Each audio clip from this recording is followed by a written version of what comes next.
Good morning everyone, and welcome everyone to today's meeting of the Licensing Subcommittee. If the fire alarm is activated, please If the fire alarm is activated, please take the stairs down to the reception area and out of the building to the green in Hawley Square, which is the assembly point. Please do not use the lifts. Officers will assist you and advise when it is deemed safe to return to the council offices. I would advise that if filming takes place, anyone in attendance in the public area may have their image captured. I urge anyone filming proceedings to avoid filming members of the public, particularly if there are any children present. Does anyone intend to film the meeting? No. Would everyone present please ensure that their mobile phones are turned to silent and that they are not used to make or receive phone calls while the meeting is in progress? Are there any members who would like to speak under Council Procedure Rule 20.1?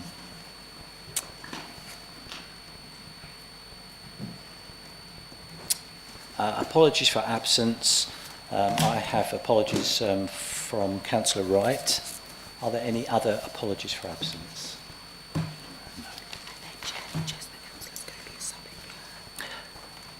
And Councillor Scobie is substituting for Councillor Wright today. Moving on to agenda item 2, declarations of interest. Are there any declarations of interest? Agenda item 3, application for a review of premises licence at Shop Local, 70 High Street, Broadstairs, Kent. We will hear the parties in the following order. Firstly, the Technical Support Manager will present the report. Then we'll have questions for the Technical Support Manager. Trading Standards will then present their case, followed by questions for Trading Standards. Then the owner and his representative will present their case. Questions for the owner and their representative. Then interested parties to present their case, followed by questions for the interested parties. Once all the relevant representations have been made, with the exception of the board members, the Democratic Services Officer and the legal officers, you will all be asked to leave the chamber so that the licensing board can deliberate and come to a decision on your application. You will then be invited back into the chamber for the announcement of the decision. Would the Technical Support Manager, Alison Brock, please present the report? Morning, everyone. Oh, excuse me. The agenda for today is for 2 reviews of premises in Broadstairs, and the one we're dealing with first is Shop Local. The reviews have been requested by Trading Standards due to the selling of alcohol to underage customers. The representatives from Trading Standards will present their evidence for the subcommittee for you to make a decision. Thank you, Chair.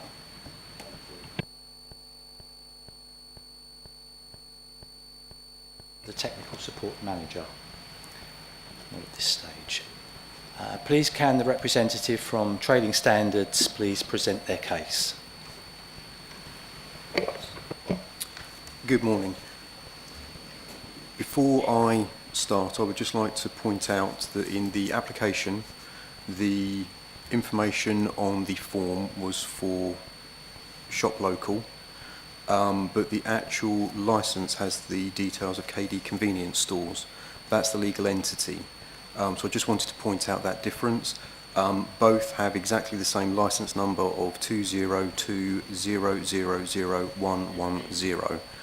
So the application form requests the postal address, which is Shop Local.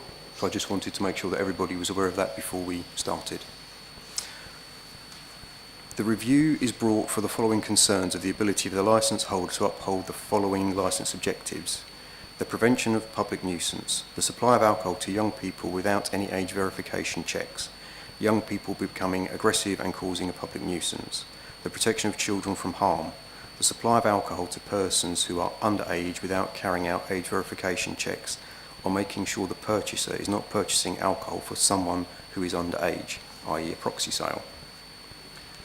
Kent County Council Trading Standards are a responsible authority under the Licensing Act 2003 and as authorised officers Andy Blair, Youth Harm Reduction Officer, and I make representations via the following application for a licence review on the grounds of protection of children from harm, crime and disorder and the prevention of public nuisance.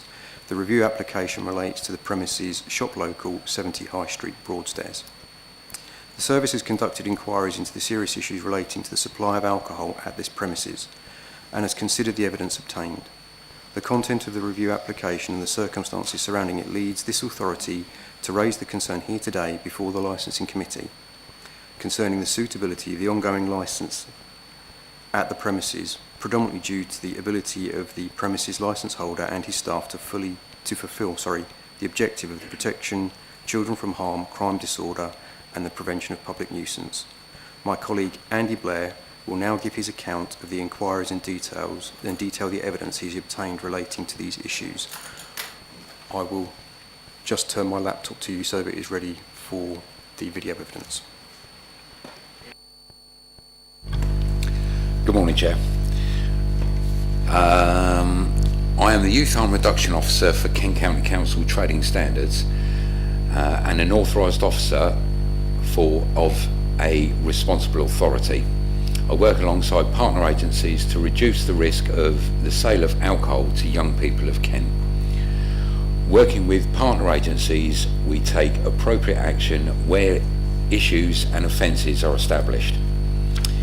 Broadstairs is one of 13 CAPs, community alcohol partnerships areas we have in Kent. Being a CAP area means that all of the retailers that supply alcohol within the CAP area would have been visited on multiple occasions, provided support if needed, education where appropriate, and being kept informed of any issues that may concern them. Shop Local Broadstairs, 70 High Street, Broadstairs, CT101JT, has been part of the CAP since 2017. I don't think that's actually correct. I think because of their licence came into force, I think it was 2022. But there has been a CAP in the area for that long. In that time, the premises has been visited by Trading Standards 6 times. This includes a CAP visit and compliance visits. Where refusal registers, CCTV, alcohol licence and the understanding of proxy sales and Challenge 25 policies are inspected. The Challenge 25 policy is a condition of the premises licence and is used by retailers as a safety margin to protect themselves against underage sales of age-restricted products. If a member of staff at the till thinks the person trying to purchase an age-restricted product looks 25 years or under, then ID checks should be carried out. A proxy sale occurs when a person over the age of 18 attempts to purchase alcohol or any age-restricted product for a person or persons under the age of 18 years of age. If there is more than one person or a group of people purchasing alcohol, then all persons should have ID checked. This is to protect against proxy sales. As part of the CAP visits made over the years, Challenge 25 posters, refusal register,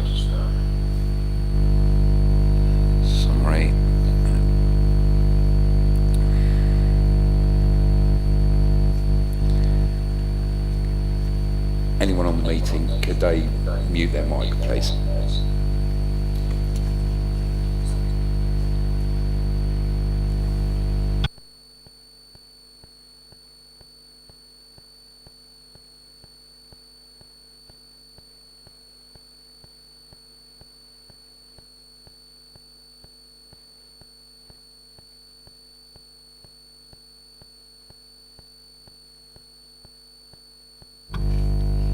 As part of the CAP visit made over the years, Challenge 25 posters, refusal register and any staff training records would have been supplied to the premises.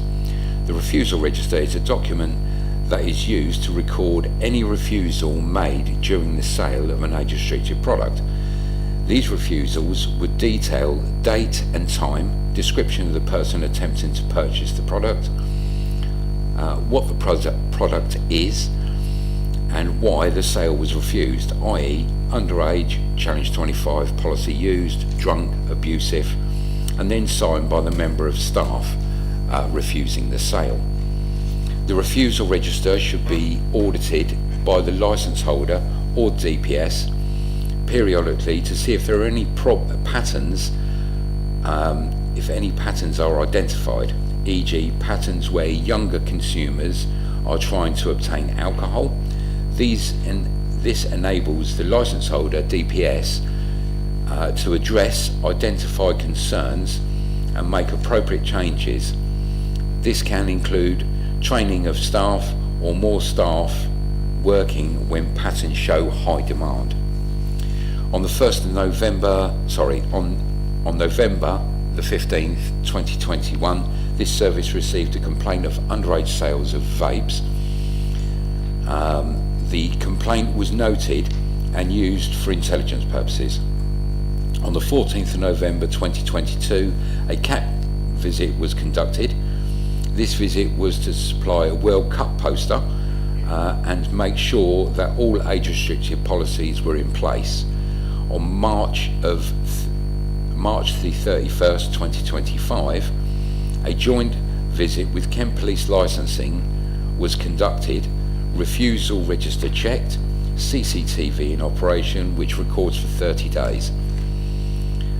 Because of the media reports in August 2025 of antisocial behaviour in Broadstairs High Street and the beach area, I arranged with partner agencies to conduct some CAP visits. Due to operational needs, some of the agencies were unable to attend. During these planned visits on the 20th of August 2025, I was accompanied by Tracy Moon, Thanet District Council, CSU, and Jade French, Thanet District Council Licensing. Shop Local was visited because of its location in the High Street and because this service had received a complaint concerning underage sales of alcohol that had occurred on the 10th of August. On entering the shop, we were met by staff member A. The licence holder and DPS, Mr. Thivaka Navaratnam, was not present. Staff member A told me she had worked there for 3 years but had not received any training on age-restricted sales. I explained that the reason we were there was due to a complaint of underage sales and reports of antisocial behaviour in the area. This was reported to have happened on the 10th of August 2025 at approximately 1500 to 1600. I asked to view the CCTV. Staff member A handed me the mouse. This is used to operate the CCTV. This was because the shop was quite busy and the staff member needed to serve the customers. I operated the CCTV and viewed the footage from 1500 on the 10th of August. At 1507 on the 10th of August 2025, there was footage of 2 young females purchasing alcohol. Female A placed 2 cans of AU vodka pre-mixed at 5% AVB on the counter. Female B tries to place the can of the same AU vodka next to female A, but female A pushes her hand to one side. Female A is asked for ID. This is checked very quickly by staff member A. Female A also purchases a tub of nicotine pouches, which are age restricted as well. Nicotine pouches. Female A pays for the alcohol and nicotine pouches with cash, but also hands some change to someone off screen. Once the transaction is finished, female B places her can of AU vodka on the counter, and female A indicates that she would like this also to staff member A. Staff member A then scans the can, and female B pays for the can by card on her phone. At no point was female B asked for ID. At 15:13 on the 10th of August, a different young female from the last clip approaches the counter with a bottle of wine. When staff member A asks for ID, the young female walks away and approaches an older male in the store. When he approached the counter, he offers to purchase the wine for the young female. Staff member A refuses the sale of wine. The male gives the cash, a note, back to the young female, and the young female leaves the store. Then at 15:16 on the 10th of August 2025, two young males approached the counter with 5 cans of AU pre-mixed vodka at 5% AVB and a case of 6 Corona beers at 4.5 AVB. Male A places the 5 cans of vodka on the counter, and male B places beer on the counter. Staff member A asks for ID.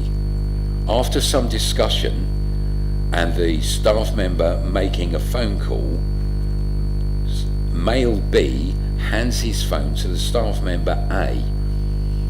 Male B's ID is on his phone, and staff member A inspects the ID.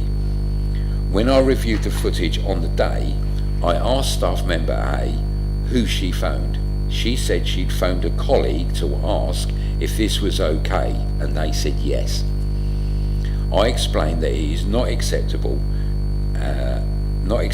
and ID checks should be carried out on documents, not on the phone. And this is because it is a mandatory condition that ID either bear a holographic mark or UV feature. After the visit, I contacted PC Gemma Martin of Kent Police Licensing and requested the CCTV be sent to her on a secure link. I also requested that PC Martin request more footage around the date of the complaint. This was to verify whether the 2 sales were an isolated incident. PC Martin emailed the footage to me on the 28th of August 2025. There were a total of 8 files containing footage covering 3 different days: the 10th of August, the 12th of August and the 14th of August. When I viewed the footage, I found a total of 12 incidents of either suspected underage sales of alcohol, proxy sales of alcohol, or very poor ID checks, and Challenge 25 policy not being implemented. I also found 1 refusal clip. I would like to show the panel the footage I found. I would also like to explain each clip and the issues found around the sales.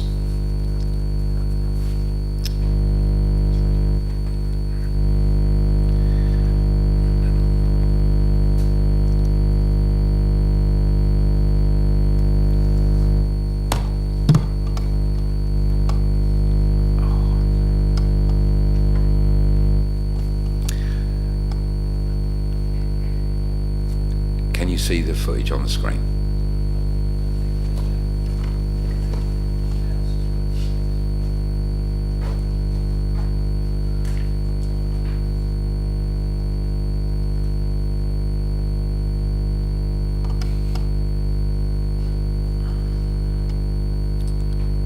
What's on the screen, Jim?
So that was clip one,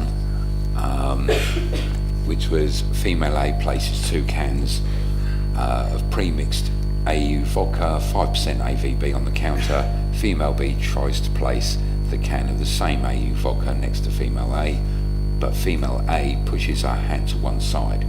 Female A is asked for ID. This is checked very quickly by staff member A. Female A also purchases a tub of nicotine pouches. Female A pays for the alcohol and the nicotine pouches with cash, but hands some of the change to someone off screen. Once the transaction is finished, female B places her can of AU vodka on the counter, and female A indicates she would like this also. Staff member A scans the can, and female B pays for this can by card on her phone. At no point was female B asked for ID.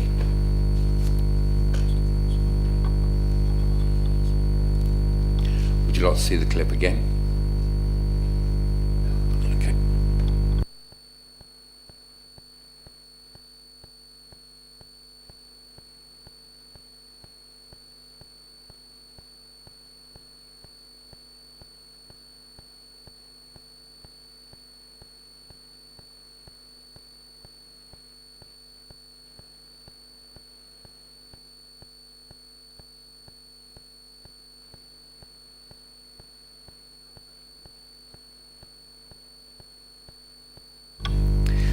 This is clip 2 now.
So that was clip 2.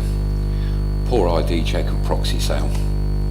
15:16 on the 10th of August. 2 young males approached the counter with 5 cans of AU vodka pre-mixed at 5% ABV and a case of 6 Corona beers at 4.5 ABV.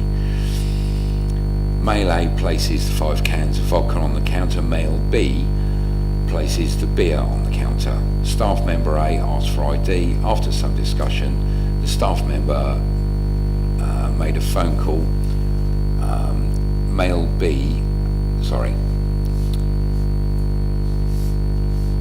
After some discussion and the staff member making a phone call, male B hands his phone to staff member A. Male B's ID is on his phone. Staff member A inspects the ID on his phone. Both males then put the alcohol into blue plastic bags and leave the store.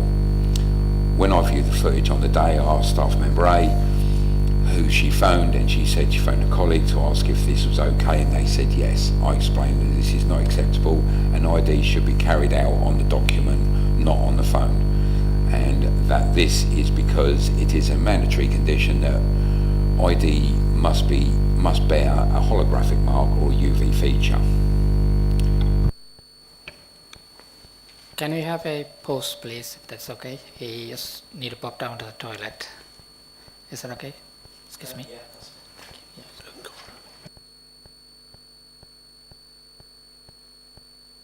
yeah, just going to have a courtesy break for 5 minutes.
Yeah, we'll resume the meeting now.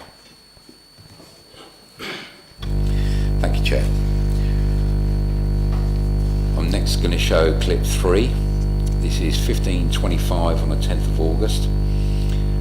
This clip shows a female C purchasing 2 cans of pre-mixed alcohol and staff member A checking the ID. The check was very quick and of poor quality.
Sorry, did you want to clarify something on that clip? Yeah.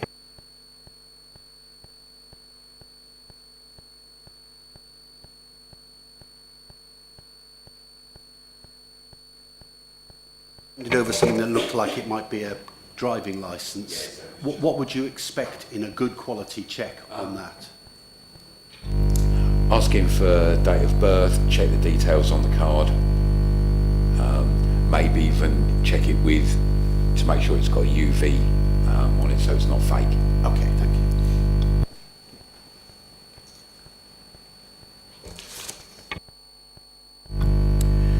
Move on to clip 4 at 15:27 on the 10th of August. Male B returns to the store and approaches the counter. After a short discussion, male B is refused the sale of what I believe to be an age-restricted product.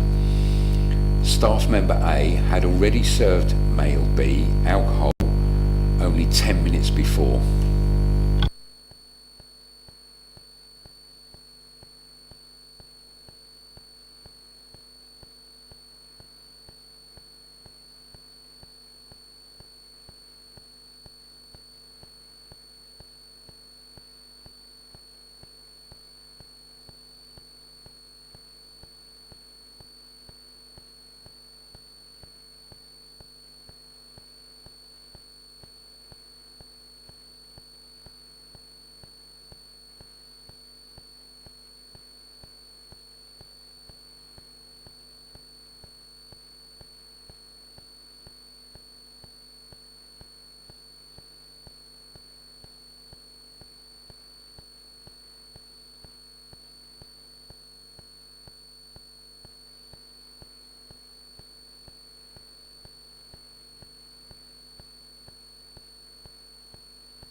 This is clip 5. poor ID check and possible proxy sale. 15:36 on the 10th of August. Female D approaches the counter and asks for alcohol. Staff member B asks for her ID and a quick check is made. Female B asks for some spirits from behind the counter. Staff member B shows her one bottle which looks like Morgan Spice rum at 35% AVB. Female D then asks for a 70 centilitre bottle of vodka at 37% AVB. She leaves the store briefly and then returns and purchases both bottles at a price of £39.08 and pays cash. Female D then leaves the store.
This is now clip 6.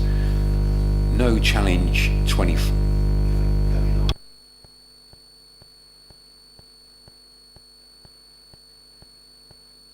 Point of that one was that the ID check was on a phone again rather than a driving licence or something. No, she showed an ID. Yeah, but it looked like that on the phone. That was it? It was a cash payment. She paid. Yeah. But before that, she showed her phone to the person serving. I'll rewind the clip and we can watch that again.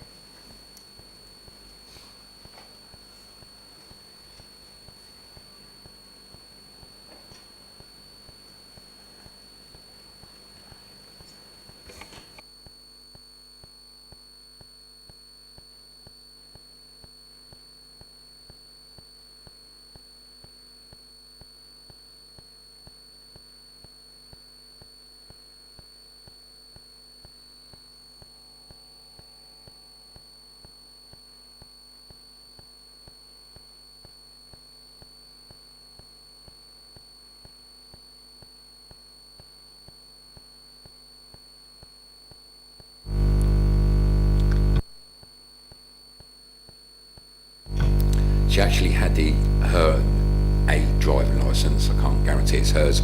She did have a driving licence in her hand, which she handed. You couldn't actually see that because the staff member, his head is in the way, so she's passed over the driving licence. All I saw was the phone. Yes. Yep. Are you happy for us to go on to the next one? Thank you.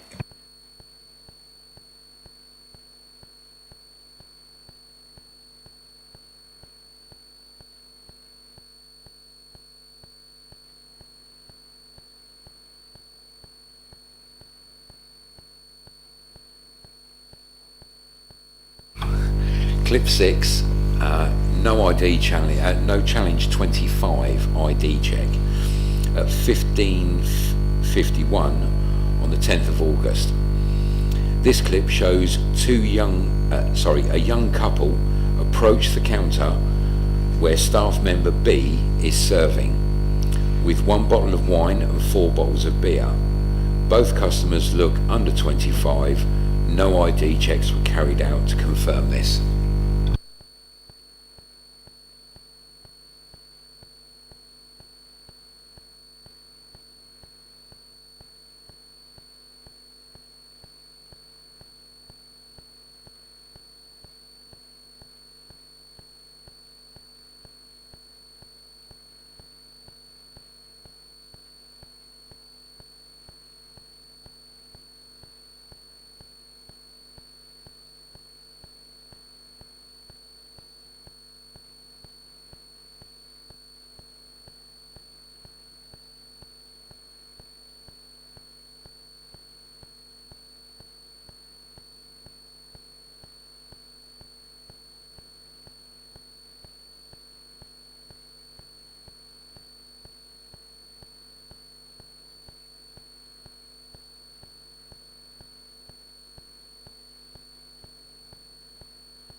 We're on to clip 7 now. This is a proxy sale.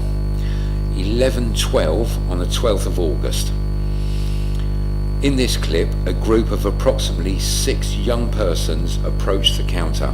Female C, from clip 3, is carrying 1 can of AU vodka at 5% and 3 bottles of Smirnoff Ice at 4% AVB. Male C in the group then places another bottle of Smirnoff Ice on the counter. Female C then asks for a 70 centilitre bottle of Glen's vodka at 37.5% AVB. Female C then pays by cash. Once the purchase is complete, female C hands a blue plastic bag to male C. Female C places 2 bottles of Smirnoff Ice into this bag and then picks up the 70 centilitre bottle of vodka. At the same time, female E picks up the can of AU vodka and 2 bottles of Smirnoff Ice and places this into her own bag. At no point in this transaction were male C or female E asked for ID.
to clip 8, proxy Andy, sale. I've just had a chat with my fellow members. I think we've seen enough of videos. I think we've seen what we need to see.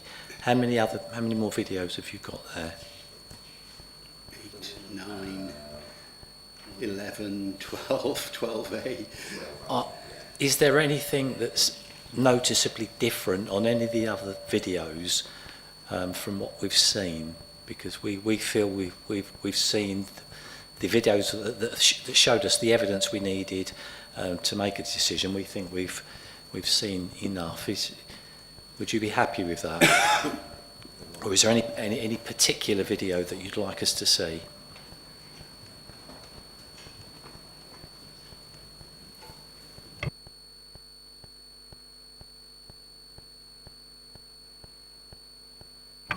There is one other clip that we think that shows something more, where there is interaction between the seller and asking a minor somebody who appears to be under the age to leave the shop before the sale's allowed to go on. So if the panel would be happy we'd be for us happy to to show see that, yeah. Thank you.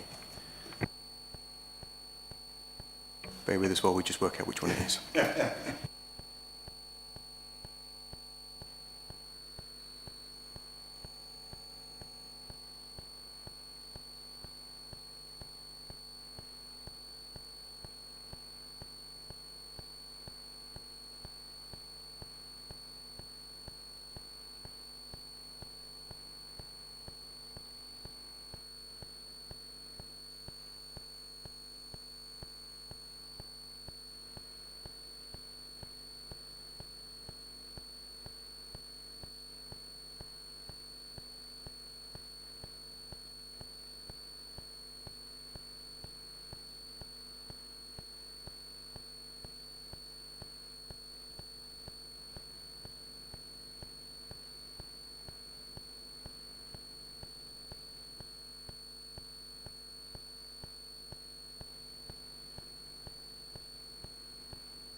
If you would like to go to clip 10 in the information that you've got, that's what we're going to be going to next. Clip 10, proxy sale. 11:22 on the 12th of August 2025. Female C from clips 3 and 7 approaches the counter with 3 young males. Female C has 1 bottle of wine, 4 cans of Strongbow cider, 4% AVB, 4 cans of Budweiser lager of 4.5% AVB, 2 bottles of Corona lager at 4.5% AVB. One of the males leaves cash on the counter. The males are asked to leave the store. Once the males leave the store, 3 young females approach female C and have some conversation. You can see that female C has a bottle of Smirnoff Ice in her bag from the previous purchase. Female C pays by cash and then leaves with the 3 other females.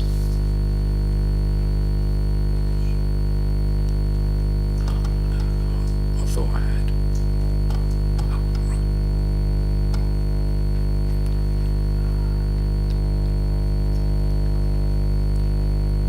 Got a guy in a striped top.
These clips show that ID checks are very poor, the Challenge 25 policy is not being implemented, and a total inability to recognise a proxy sale. This combination is putting young people at risk, and the effects of the alcohol on young people being allowed to purchase it is being felt by the whole community. There are a total of 12 clips, some of which we haven't seen. 8, I believe, are proxy sales, 2 are Challenge 25 issues, and 2 where young customers have shown their ID on their phones. Clips 6 to 10 were over a 12-minute period. In that time period, I believe that one group of young people were allowed to purchase a 70 centilitre bottle of vodka, 1 bottle of wine, 7 cans of AU pre-mixed vodka, 4 bottles of Smirnoff Ice, 4 cans of Strongbow cider, 4 cans of Budweiser beer, and 2 bottles of Corona. In the 12 clips, the total amount of alcohol sold to young people was 15 cans of AU vodka, 3 70 centilitre bottles of vodka, 3 35 centilitre bottles of vodka, 1 70 centilitre bottle of rum, 3 bottles of wine, 5 bottles of Smirnoff Ice, 12 cans of cider, and 16 cans of either beer, either cans or bottles. This shows a total disregard for 2 of the licensing objectives, protecting children from harm and the prevention of public nuisance. And this is for the reason, and it is for this reason that the service calls for revocation of the premises licence of Shop Local 70 High Street, Broadstairs. Thank you. Are there any questions for trading standards from the owner and his representative? Yeah, thank you, Chair. The question I have, going back to the page number 16, where you mentioned about you received a complaint in 2021, and since then you have not received any complaints until 10th of August 2025.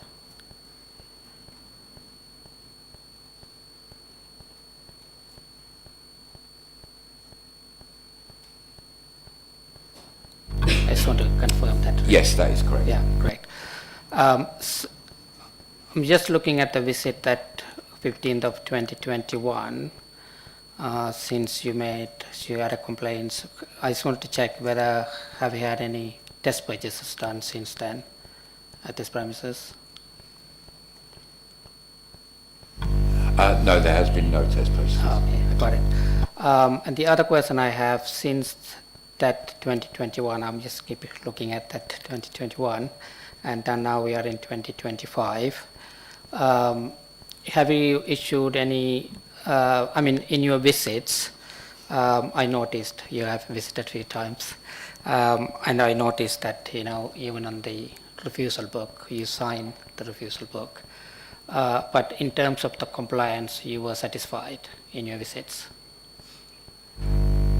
When I do the visit, I check to make sure that the refusal book's there.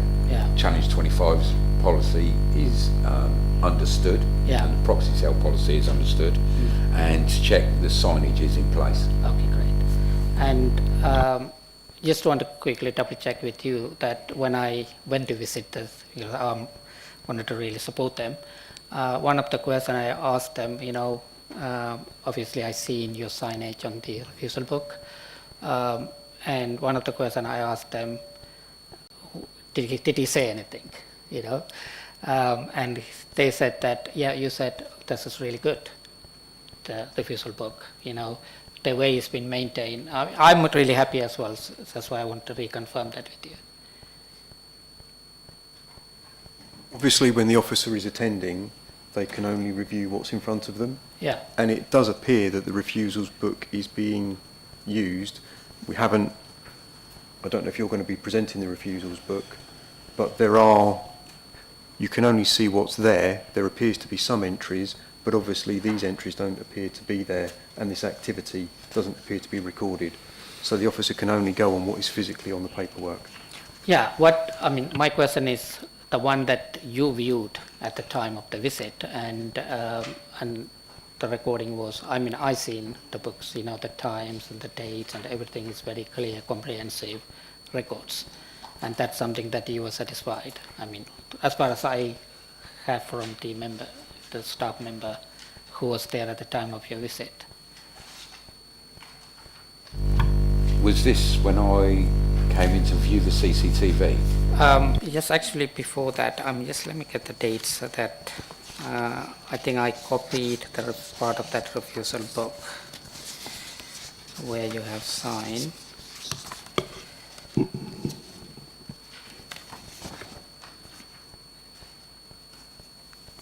Where's the sign? Are you referring to Yeah, the visit that was on on the 20th of August 2025 that you visited as well for this particular premises.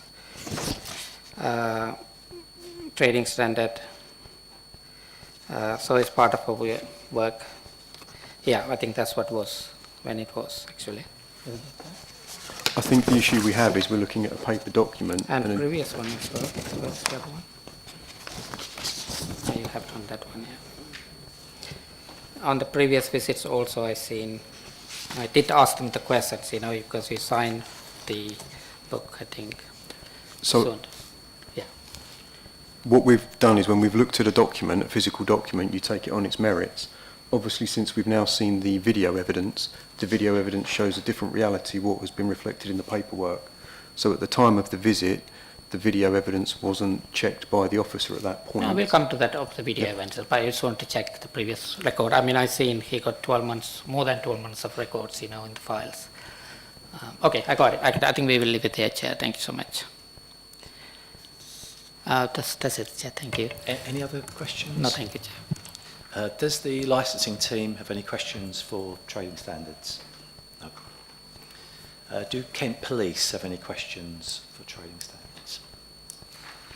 Members, any questions for trading standards? Councillor Driver. If the person goes in, say, on a Tuesday and actually buys wine and shows their ID, would they be expected to actually do this same the day after?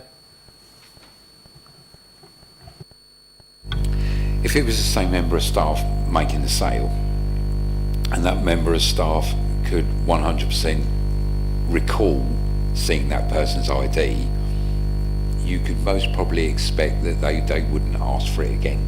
But they would have to be 100% sure that they haven't. And if it is a busy store, could you actually guarantee that you have seen that person's ID before? And I suppose also the other point is where you have multiple people presenting at the same time, the ID should be checked. So it is always best practice to check ID.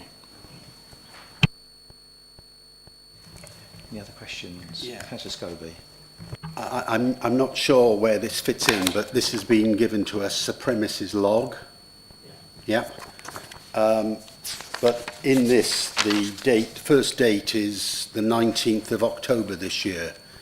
So where are the premises logs for the day in August? That would be useful. That's been presented by the premises, not by us. So Right, but I can't answer that question as to why it's not in the bundle that you have before you. okay, but it's not there. I'm not missing something. No. Thank you. So these would be more recent logs made by the shop itself, yeah. Could I ask how many visits, CAP visits, there's been sort of between 21 and 2025 to Shop Local?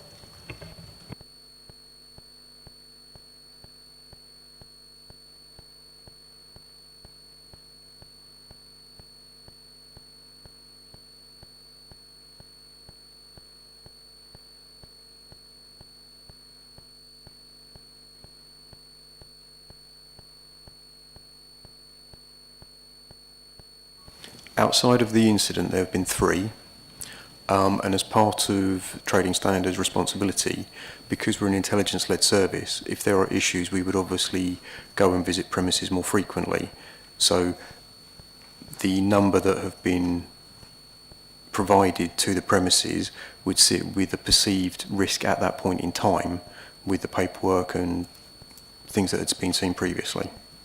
So would these be more reactive visits? As part of, if we receive complaints, then obviously we would look to prioritise to actually conduct visits, but as part of a CAP as well, there will be other activities that would be done within that local area to combat issues. If there are priority visits that we need to do within that area, we would go to those premises first. Also, CAP does other types of visits. I've been there and sprayed paint on the, it's a stencil of the selling to underage, it's an offence logo.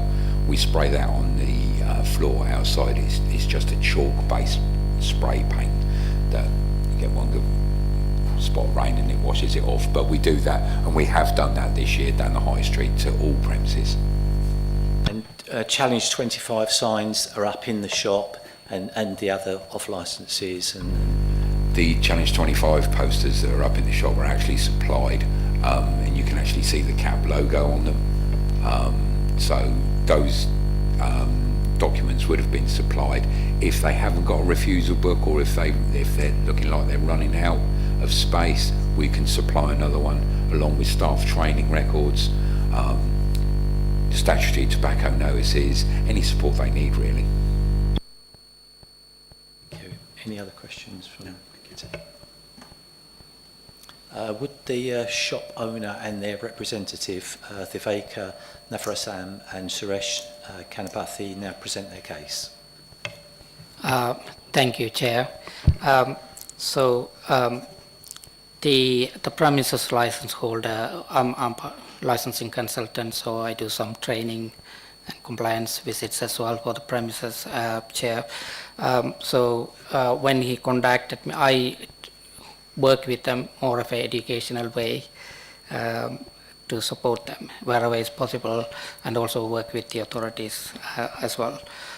Chair, I think when he contacted me, once he got a blue notice on the other store, which is 129, we're going to go for that later. So he contacted me, and there's a blue notice, can you come and help? can you arrange a meeting with the trading standards, and I wanted to really meet them, solve these issues. Chair, I think on this particular premises, Chair, on the 28th of August 2025, 7:36, so I sent an email to Trading Standard, Mr. Blair, but at this point in time, Chair, the review has not taken place. So there's no notices were put up for the 70, so we really wanted to meet, but I haven't had any response for that. But that is okay, and then there was a blue notice review papers put in. Since then, Chair, I think September as well, I visited the premises, and then I looked at the paperwork, and actually I talked to him as well. And I found him really a hard worker. He's been, especially on the other premises, he's been operating more than 15 years now. And he then acquired this shop as well, number 70, which is over 5 years now. And they live on 129 above the flats, so they closely work. And they have staff as well, and his wife also work. In this situation, Chair, on the page number 17 on the agenda item on the top, it says staff member A, which is his wife. I think sometime the interaction can be misunderstood by the officers. Often I found that happening, but he said that staff member A told that she had worked there for 3 years, but had not received any training.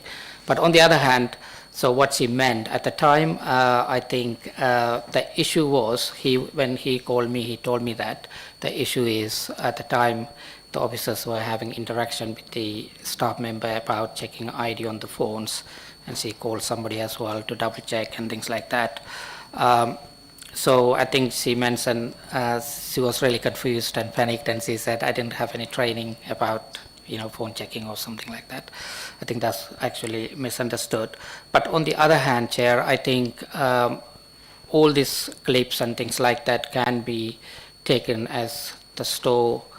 I think the officers also, looking at all the clips, decided to go for review in the sense that they were thinking this shop is being, they are not being responsible.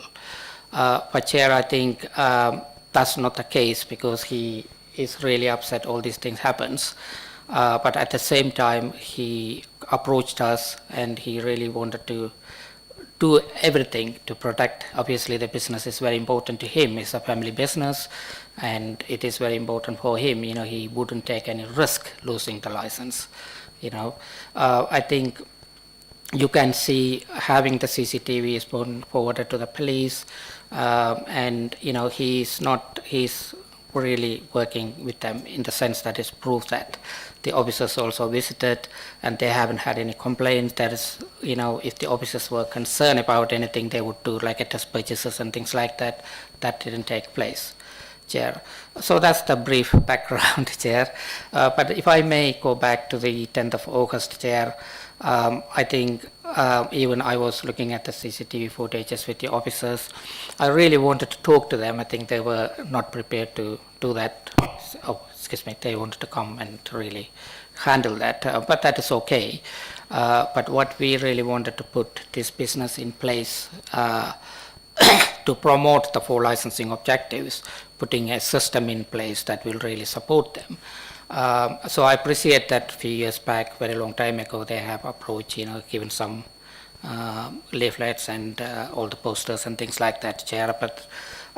But on the other hand, right now, so we are coming back to the 10th of August, Chair.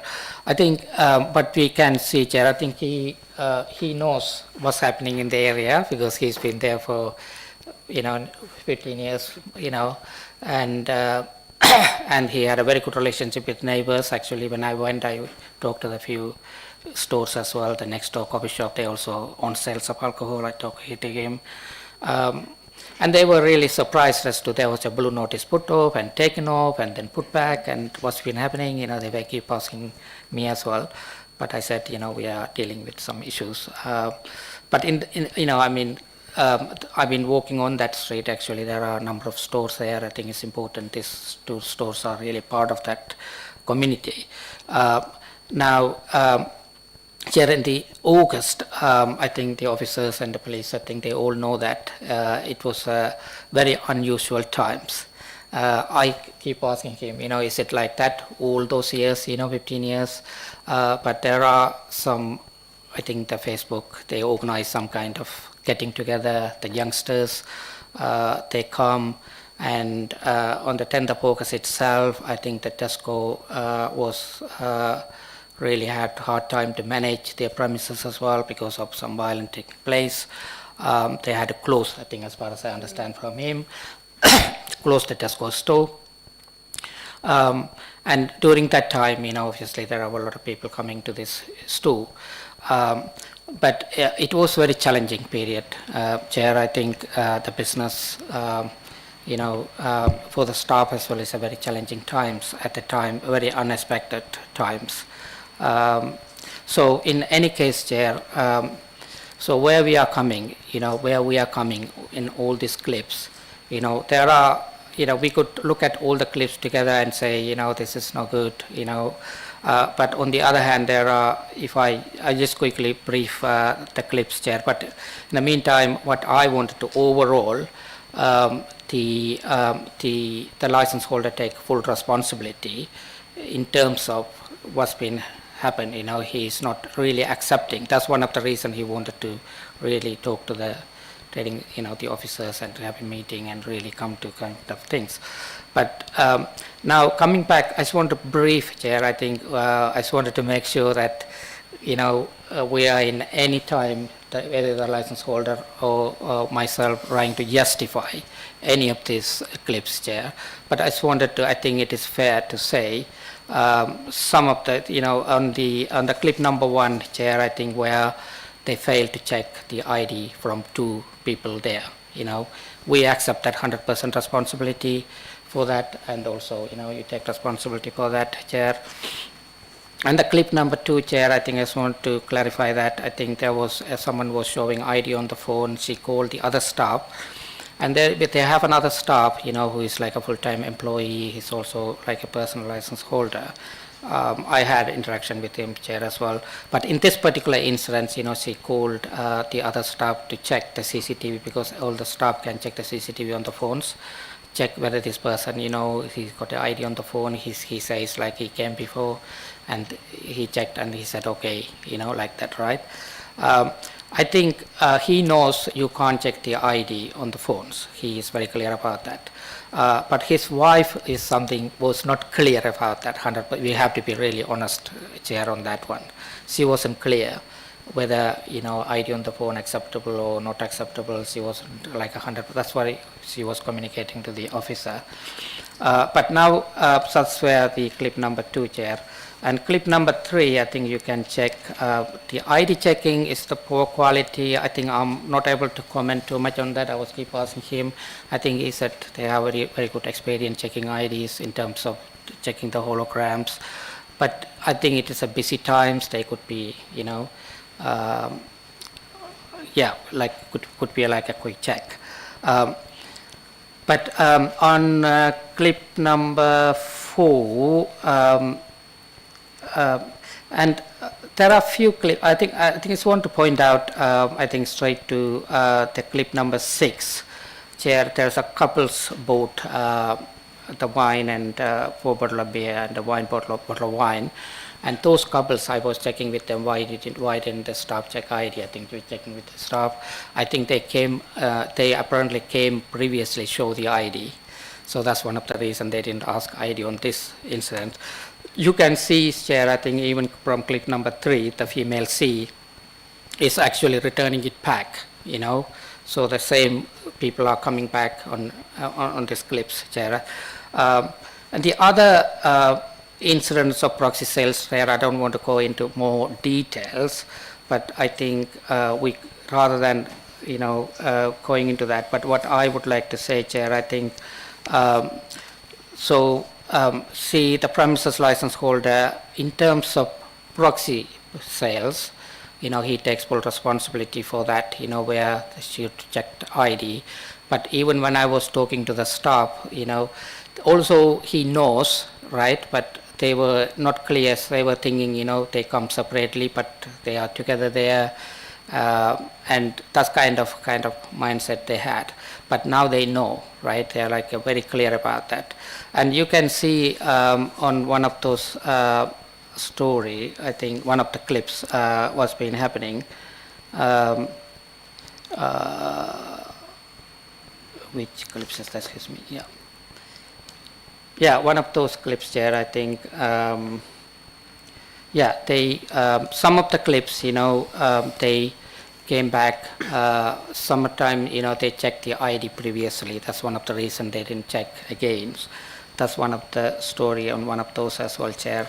I think overall, Chair, I think rather than trying to go through and explain all the clips in more details, Chair, I think, what I would like to conclude, Chair, I think in this incident, the premises license holder taking whole responsibility for that, but the system they already had, it's not like they've been irresponsible. There were 2 license holders in place, and they had a refusal book, which is with the time also. I think the officers, if they had any concern, they could really refer to the CCTV to double check those situations. So they had all the conditions on the license. There are 4 conditions, Chair. I think they have to keep 12 months, challenge 25. They have to use and refusal book for keep for 12 months and the CCTV for 28 days. And there was another conditions which is DPS need to be responsible in terms of this license, Chair. I think so. Those 4 conditions are being, complied with. I know when the licensing officer mentions that in her report, they didn't have a 12 months, but that wasn't the case. It's possibly the staff didn't show them. Chair, I think I can see from the licensing representations, obviously the authorities asking for revocation. I think, Chair, I think it is too unfair, but in terms of, we are looking at the license holder is really wanted to proactively work. This is, the thing, Chair, I think important is this August 10th to that week, there are a lot of things happens, very unusual things happen. This was a very challenging period, but all the other time, the most of the customers you get are regular customers, they know them, like that how kind of environment, during only the summertime where, they need to be like put like, strict control in place. And coming back to the license, the licensing officers, they are not saying to revoke the license, they are recommending conditions on the license, Chair. I think, Chair, I think we have submitted a number of conditions. I think it is fair, Chair. I think those 25 conditions we have submitted, they are robust. But then I was, excuse me. So what I see is here as being a training consultant, I really wanted to, this is, I think I see this is an opportunity to support this business in terms of, training and having a stricter controls in terms of, so since they've been following the 4 conditions, Chair, I think we have got like 25 conditions. Chair, I think we stressed mostly on the challenge 25 and the staff training condition, Chair. I think I just wanted to point out, I wanted to add, I think I was reading the licensing officer's conditions. So I just wanted to add the refusal book need to be maintained and kept for 12 months. I just wanted to add that part of the condition, Chair. And also the training, the refresher training can be, I think at the moment the way they're going to do every 6 months. So we would like to add that as part of the conditions as well. In addition to the conditions we have offered, we want to amend those things, Chair. I think the proxy sales specific trainings, Chair, I think there is a, at the moment, there is a good training video with the these organizations. I'm sure that you're aware of that. They have a very good video, really. I looked at that as well, and then I showed to them. Now they all the staff look, that video is very, is specifically, is address the proxy sales, how they can manage that, Chair.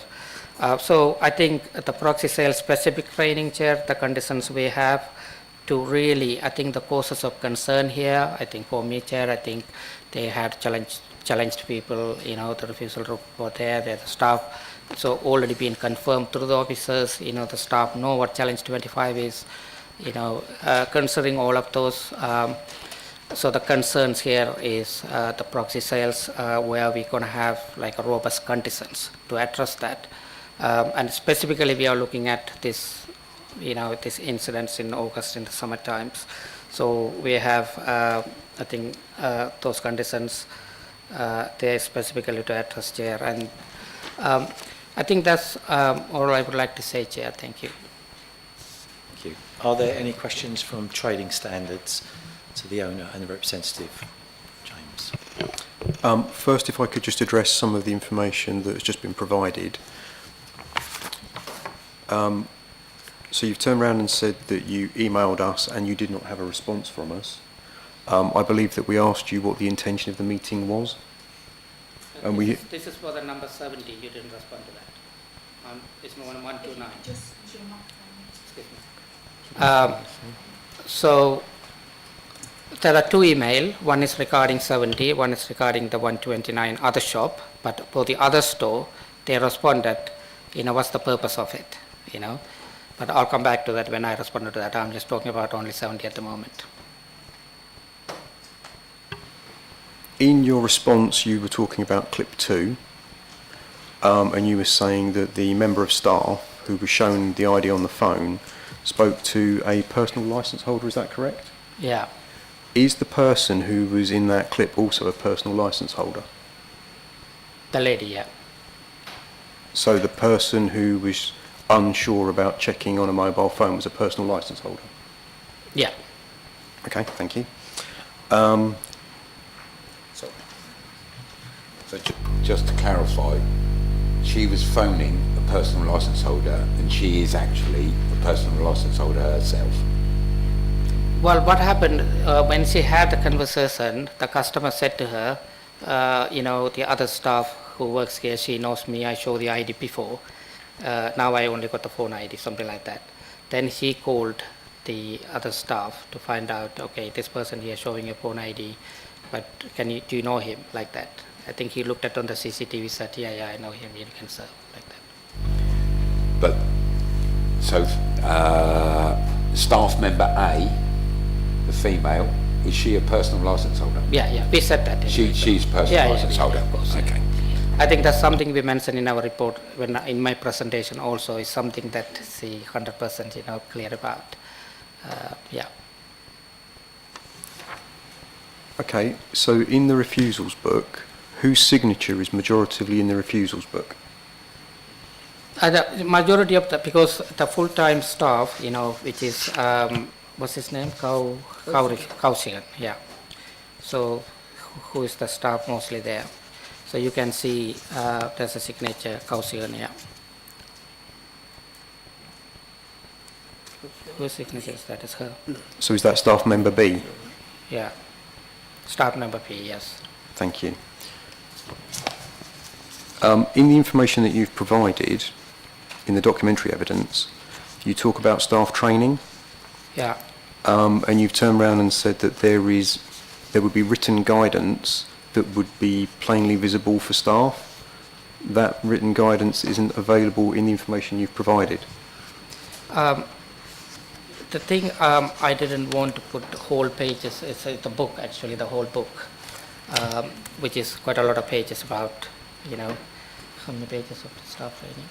So I kind of put some pages of the staff training there in terms of addressing the proxy sales.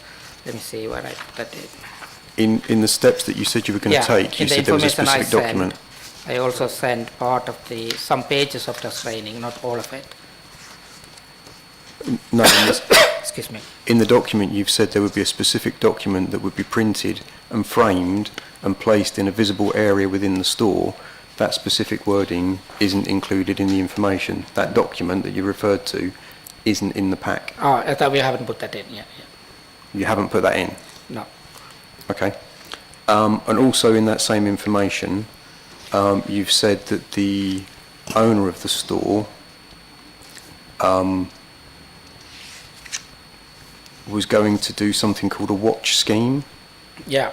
How often is the owner of the store present at this premises? Well, owner and the license holder is here. He lives at the premises 129. So he is more or less there all the time.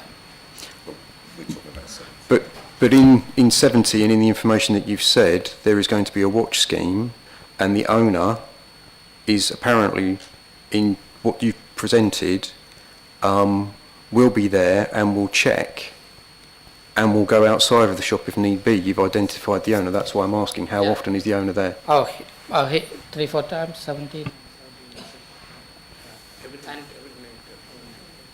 Because also I just wanted to give you like a little bit of operational matters. So he has, we supply 2 staff with a personal license, and one of the staffs there. And all the other thing is he is the one doing all the cash and carry and looking after the paperwork for the both premises. But obviously it's not 70 is not far away from 129. It's very close by. Also under the watch scheme, you've said that there are times when checks should be made. Have you identified times within the day when this should happen? Because there is no information supplied as to possible issues during the day. There doesn't seem to be any specific times. I just wondered if you had that information. Yeah. I mean, we mentioned that time, and it's mostly in the summertime, isn't it? So summertime, that's when the other time I was keep asking him about that question as well, actually, because considering there are so many other small businesses there, we talk to them and work with them. But coming back to the watch scheme, going out and have a look around what's happening. So it is important he does that, but it's mostly during the summer times, right? Which is July, August. Can you say that? Yeah. Yeah. So, yeah. And especially it happened Friday, Saturday, Sundays. Yeah? Yeah, Friday. Mostly answers. Mostly. Because 10th of August, that was Sunday, I noticed. And the 12th is Thursdays. I mean, that week is really, we can't say that is something that happening every week, you know that. I think everybody knows that, what's happened on that week. It's a very, very, rare occasions. It didn't happen similar situation in the previous years. So now, since this happened, the premises is going to really improve like 10 times more in terms of the compliance and checking as well. That's part of the thing is the watch scheme. I told him, you got to walk around.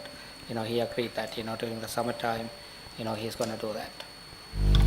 So as you said, that week, well, more of a month than a week, was quite extraordinary for the area, Yes. all round the coast, unfortunately. But it was highly publicised, and all the store owners knew there was issues concerning young people gaining access to alcohol. And during that period, proxy sales had continued to happen at this store. Why weren't the staff more vigilant, knowing what was going on around them? No, I got that. They've been really vigilant in terms of checking the ID, but in terms of the proxy sales, that's where they failed. We accept that. Although, they had a visit from the officers, you can see they were checking IDs, not like they were totally not checking IDs, but where they failed is checking the ID for all the people, when the group of people coming, that's where the failure. So both members of staff that are in the clips are personal licence holders. The male has only had his licence for 1 year. Yeah. So they've both received training to get that personal licence. They've had to go through a course which covers underage sales, proxy sales, covers it quite comprehensively. Yet, even though they've received that training to hold that personal licence, they haven't been able to recognise what a proxy sale is. You know, that's a good question. I think I asked them as well. One thing we got to remember, the staff need a refresher training. Even when they have the personal license, it's easy to, forget things as a humans, and it was a really challenging period that week is, right?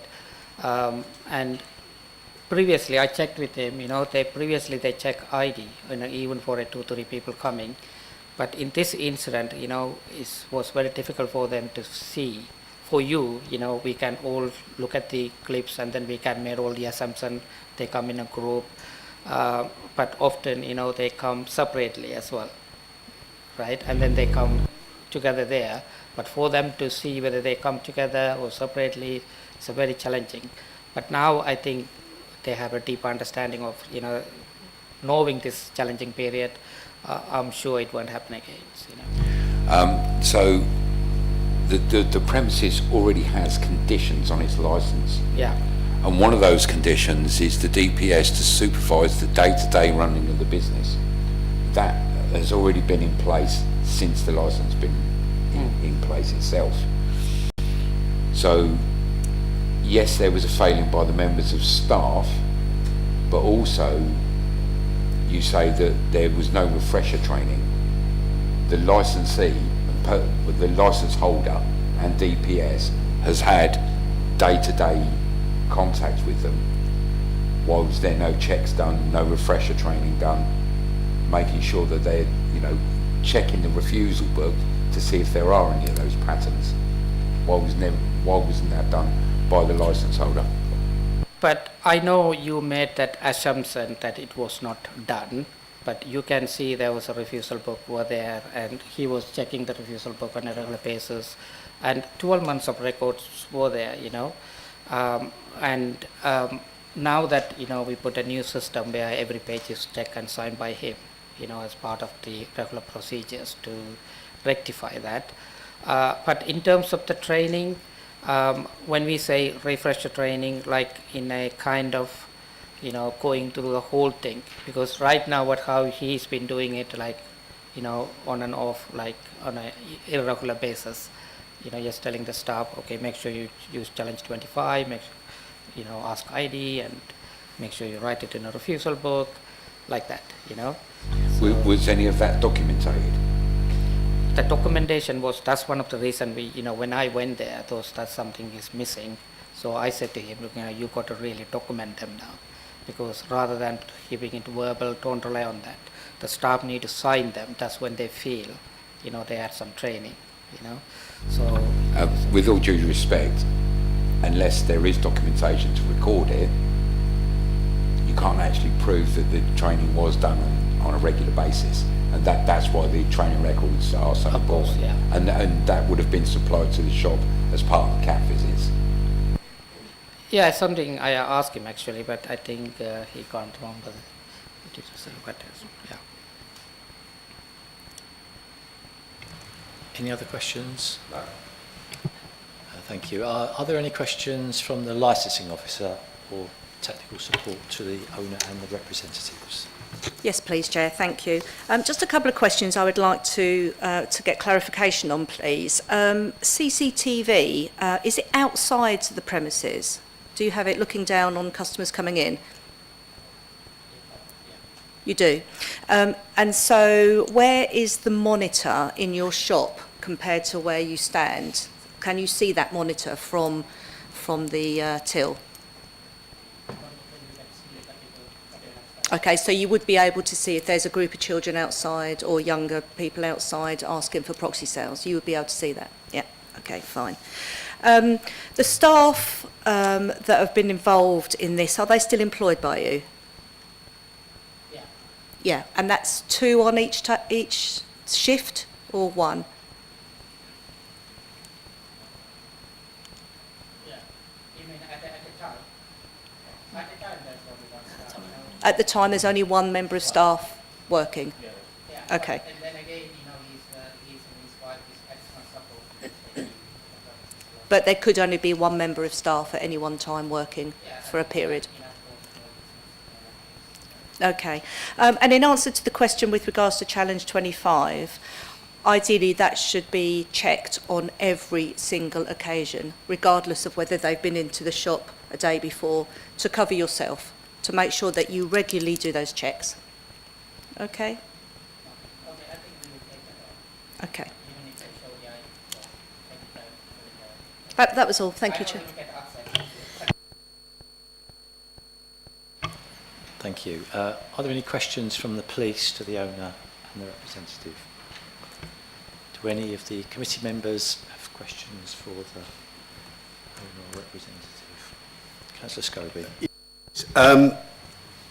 So, the representative, you were called in September to help the licensee sort that out, and this information you provided is evidence that what you have done has improved the situation. But we're being asked to judge what it was like in August, and from the clips and things, it looks chaotic. I know Broadstairs is busy, and I think you said Tesco's had closed? Yeah, because I went into a different Tesco's with my then 30-year-old daughter and my then 20-year-old niece. No, my daughter and my niece went in to buy some alcohol. Unfortunately, my daughter didn't have her driving licence or ID on her, even though she was 30. So I was called into Tesco's to buy the alcohol, and they refused me as well because they said I was buying it for them, who they believed were underage. If Tesco's is doing that, shouldn't you be doing that as well? Yeah, thank you for that questions. You know, they have been doing that, you know, but I know it is a very, I mean, don't want to keep repeating that. I think I agree that, you know, I always, part of my training, I tell people, even where the incidences happens, even, you know, when a husband and wife comes, for examples, you know, and if the husband is there, but the wife buying it and she can't show the ID, she say, I don't have ID, then husband show the ID, you can't even sell them, you know. So I tell them those stories like that as well, even for like big adults. But, you know, looking at those clips, right, in that week, you know, we accept full responsibility for that, in the sense that, you know, many of those situations, they also challenged, 25 they used, but they should have asked ID for all of them, you know. So that's not going to happen anymore, right? They will put something in place, you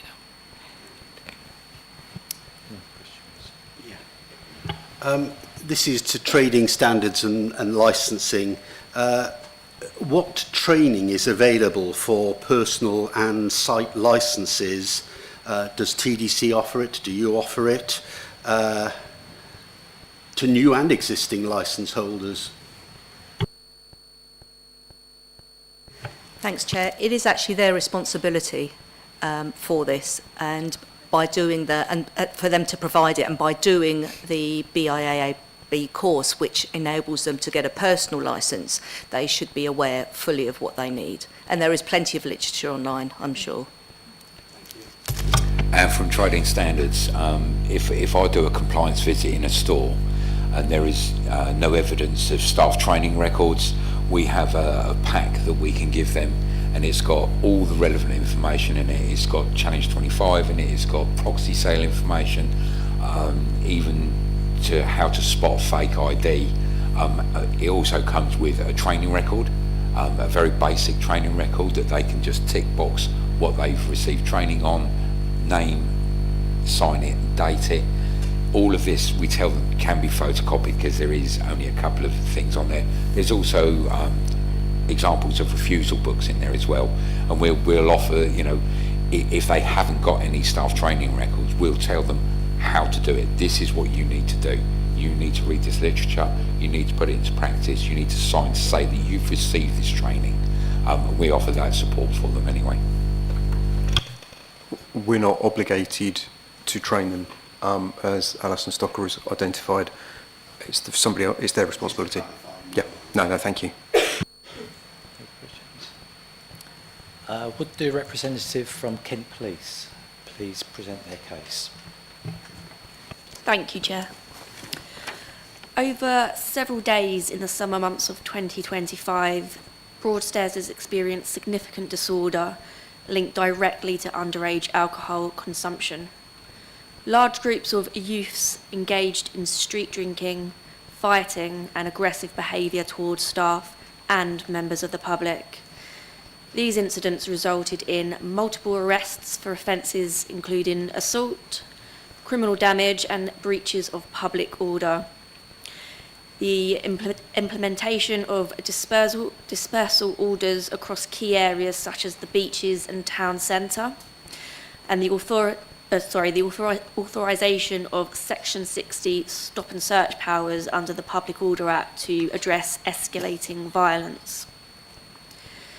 Importantly, this issue was not confined to Broadstairs. Once dispersed, groups of youths used public transport to travel to other towns where similar disorder continued. This led to police-enforced restrictions in other seaside locations and even in the district's main shopping centre. Despite repeated visits and compliance checks at all Broadstairs off licences throughout the summer, underage sales of alcohol and vapes persisted. Officers issued regular warnings and guidance, yet there has been little evidence of meaningful engagement or improvement. This continued disregard for licensing responsibilities demonstrates a concerning lack of accountability and respect for the law. The consequences have been significant damage to property, including vandalism and smashed windows at local businesses. Some premises were forced to close early due to safety concerns. A substantial increase in demand on police resources, including high visibility patrols, coordination with British Transport Police, and direct engagement with parents of involved youths. Alcohol seizures from underage individuals with formal warnings and community protection notices issued. The financial cost to public services has been considerable, and the reputational damage to Broadstairs, a seasonal town reliant on tourism, has had a knock-on effect for other local businesses. Community morale has also suffered, with residents expressing concern over safety and the town's image. These incidents clearly demonstrate the link between underage access to alcohol and serious antisocial behaviour. They underscore the urgent need for robust licensing enforcement and stronger collaboration between trading standards and Kent Police. Kent Police have launched a new campaign targeting underage alcohol sales. As part of this initiative, 7 off-licences in East Kent have had their licences revoked due to involvement in underage or proxy alcohol sales. We therefore ask the committee to consider these facts carefully when reviewing the premises licence in question and to support measures that will help prevent further harm to the community. Thank you, Chair. Are there any questions for Kent Police from the owner and his representative? Yeah, thank you for that. I know you mentioned about the repeated visits and compliance check, but coming back to this 70, have you visited? I think I've seen some refusal book you signed as well, isn't it? So what was your experience, like if you had, whether you had visited before August, after this, before this, what was your opinion on previous visits before August 2025? So in 2025, I visited the store 4 times. 2 times in August, once in March, and once recently in October. I can't go into each one, Yeah, as that will take time. From memory, I believe I spoke to a female. Yeah. So, First impressions, she needed a little bit of help, a little bit of reminding. Not something I would expect from a personal license holder. So my opinion is that she probably needs more training, yeah, we did that. which I think has already been identified. I would have checked, same as trading standards, the same as the council, Yeah. the same things. So the incident logbook, which you may have seen me record my visit in there. Yeah. I would always ask for CCTV. Is it working? How long does it record for? Yeah. Can you download CCTV if requested to do so? Yeah. Again, along the same lines of Challenge 25, I would always record that and record a visit on my system. Yeah, I got it. Thank you. Okay. Thank you. I think just to comment on that, actually, in part of this training book, all the visits are recorded there as well. And also in terms of the CCTV check, so monthly they check the CCTV. So far they haven't had any problem supplying CCTVs, and the record are very clear, you can see that. But also now they check every month with part of this thing. You know, every month they have to check the all the CCTV. I mean, here I put CCTV. One thing they have to check whether it is working, maintained properly, its images are clear, cover the internal area, entrance, exit, and they have to check, and then they have to tick. You know, similar 24-hour recording, 31 days recording. Staff know how to operate it. They can give a record, so they're going to do that from now. You know. Yeah. Thank you. On the CCTV record you have there, how often are they required to make those checks? Monthly at the moment we put. So once Is a it okay? month, Yeah. that will all be recorded. Okay. Thank you. Thank you. Thank you. Any more questions? Thank you, Chair. Does the licensing team have any questions for the police? Do trading standards have any questions for Kent Police? Not for Kent Police, no, thank you. Committee questions? Please can the senior licensing officer present their case? Good morning, Chair, members of the Licensing Subcommittee. My name is Alison Stocker. I'm the Senior Licensing Officer of Thanet District Council, and I represent the Licensing Authority. I'm here today to speak on the application for review made by Trading Standards regarding Shop Local 70 High Street Broadstairs, because we have identified specific and recurring risks to the licensing objectives. I understand a revocation is sought, which I strongly agree with. However, I also respectfully ask the committee to look at the proposed conditions on the premises licence to mitigate the risk of underage sales to alcohol, protect children from harm and prevent further crime and disorder in the area. Point 1. My first and most critical point revolves around the issue of due diligence and compliance. Specifically, the premises owner has demonstrated a repeated failure to adhere to Annex 2 of the licence, which requires a refusal log to be kept for a minimum of 12 months. The original breach was noted on September the 13th, 2021, and a clear warning was issued. Despite this, when the log was checked again on August the 6th, 2025, entries were found to be sporadic, suggesting a fundamental and ongoing failure in management oversight and underreporting of refused sales.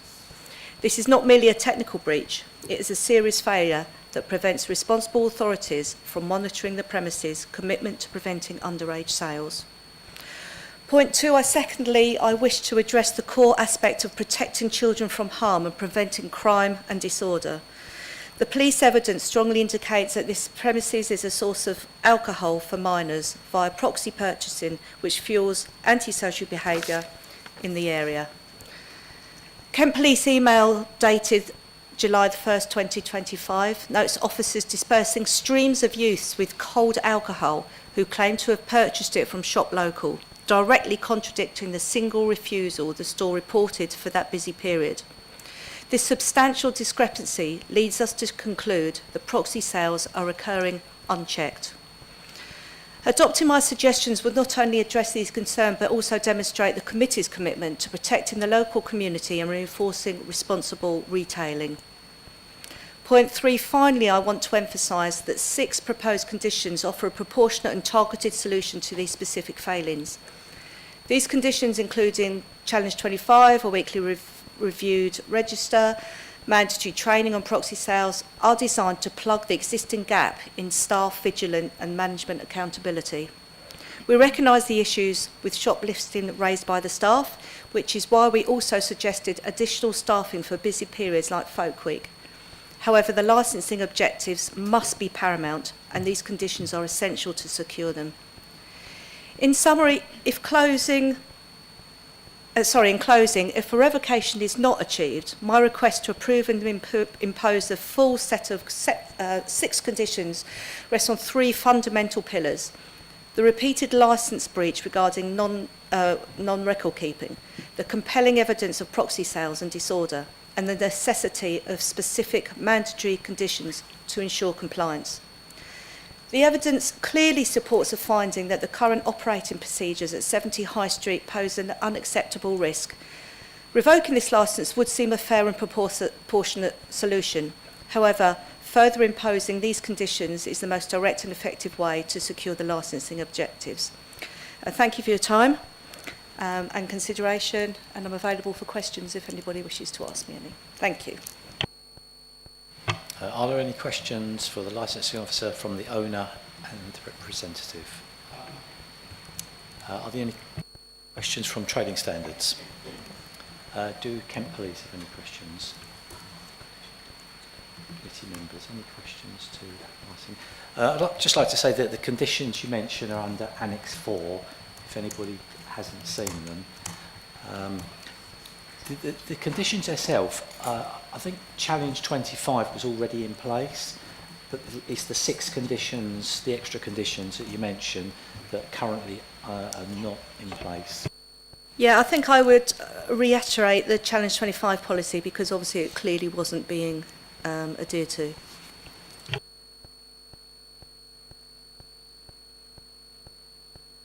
Do trading standards wish to sum up? Thank you, Chair.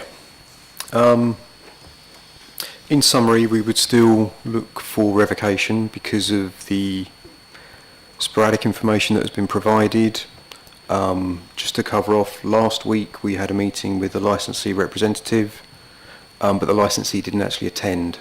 So we've heard that we've been asked to engage and talk with them, but when we met last week, the licensee didn't actually attend. Within some of the information, the watch scheme, which I've asked the licensing representative about, it says the owner will be vigilant on those times of days and if possible walk outside to inspect the premises. This doesn't sit with what we've been told here today verbally. We've also been asked about if we've had complaints. Complaints of proxy sales are extremely rare. I've been within the service for a number of years, and this is probably the first time we've had specific evidence of proxy sales. And we've also been asked about test purchases. So if we haven't got the intelligence of complaints concerning test purchases, we legally cannot move forwards and take test purchases. So because of the lack of information that has been provided around some of these issues, the gaps within the refusals books has been pointed out by Alison Stocker, we would still look to seek revocation from yourselves at this point in time. Thank you. Does the licensing team or the technical support manager wish to sum up? Yeah, I agree with trading standards. I think the option of conditions was put in there purely for that. I generally think with the issues that have been covering Broadstairs this year, I feel that these premises have contributed to that. So I would also seek the revocation on this one. Thank you. Thank you. Do the police wish to sum up? I'm in agreement with the licensing authority and trading standards. I don't have anything further to add that they haven't already said to yourselves, so that's all from me, thank you. Mr. Nevaratnam and Mr. Kanapathy, would you like to sum up? Thank you, Chair.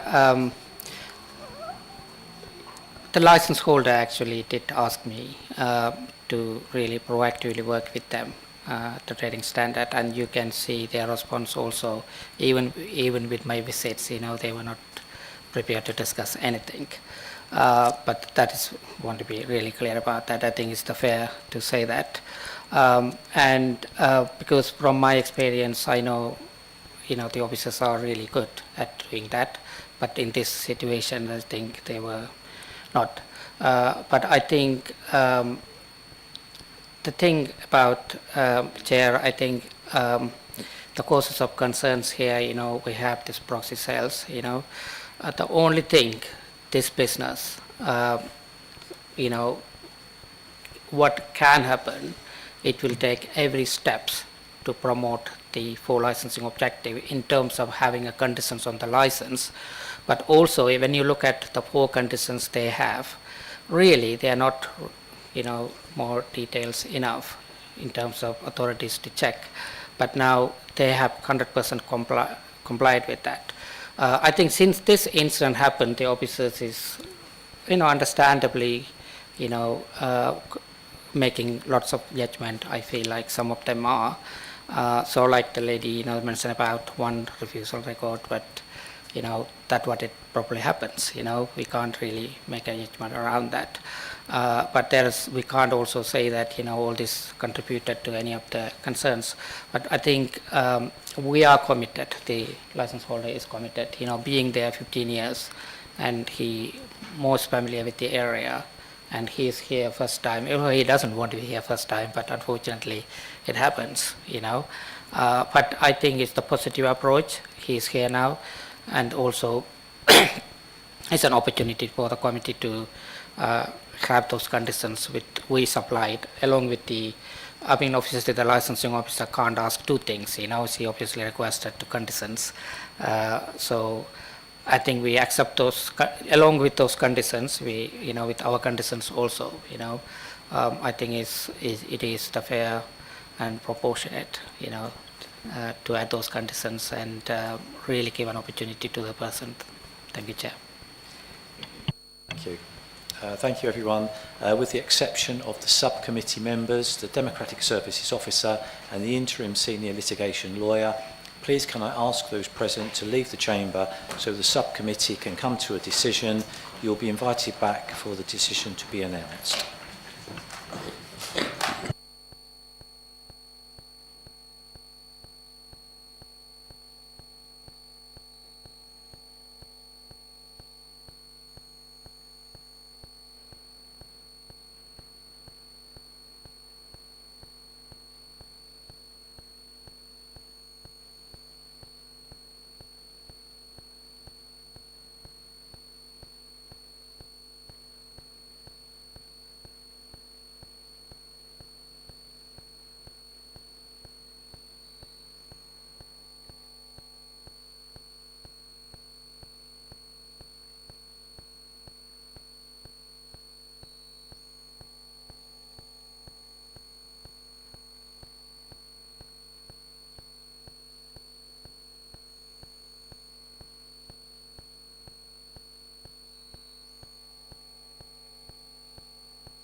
Welcome back, everybody.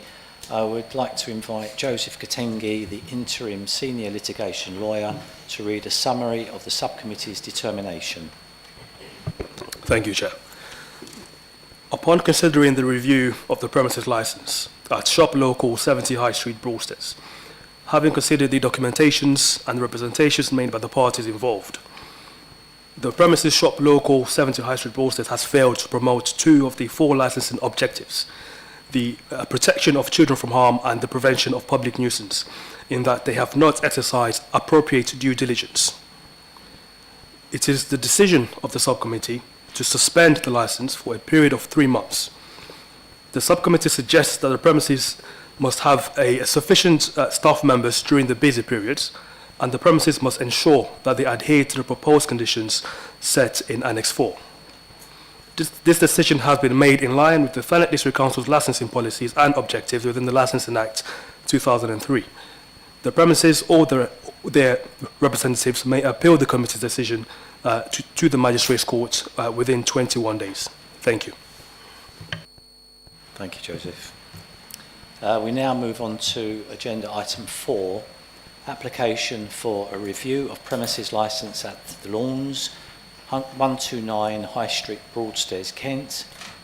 We will hear the parties in the following order: the Technical Support Manager to present the report, questions for the Technical Support Manager, Trading Standards to present their case, questions for Trading Standards, then the owner and representative will present their case, followed by questions for the representative, interested parties to present their case, followed by questions for the interested parties.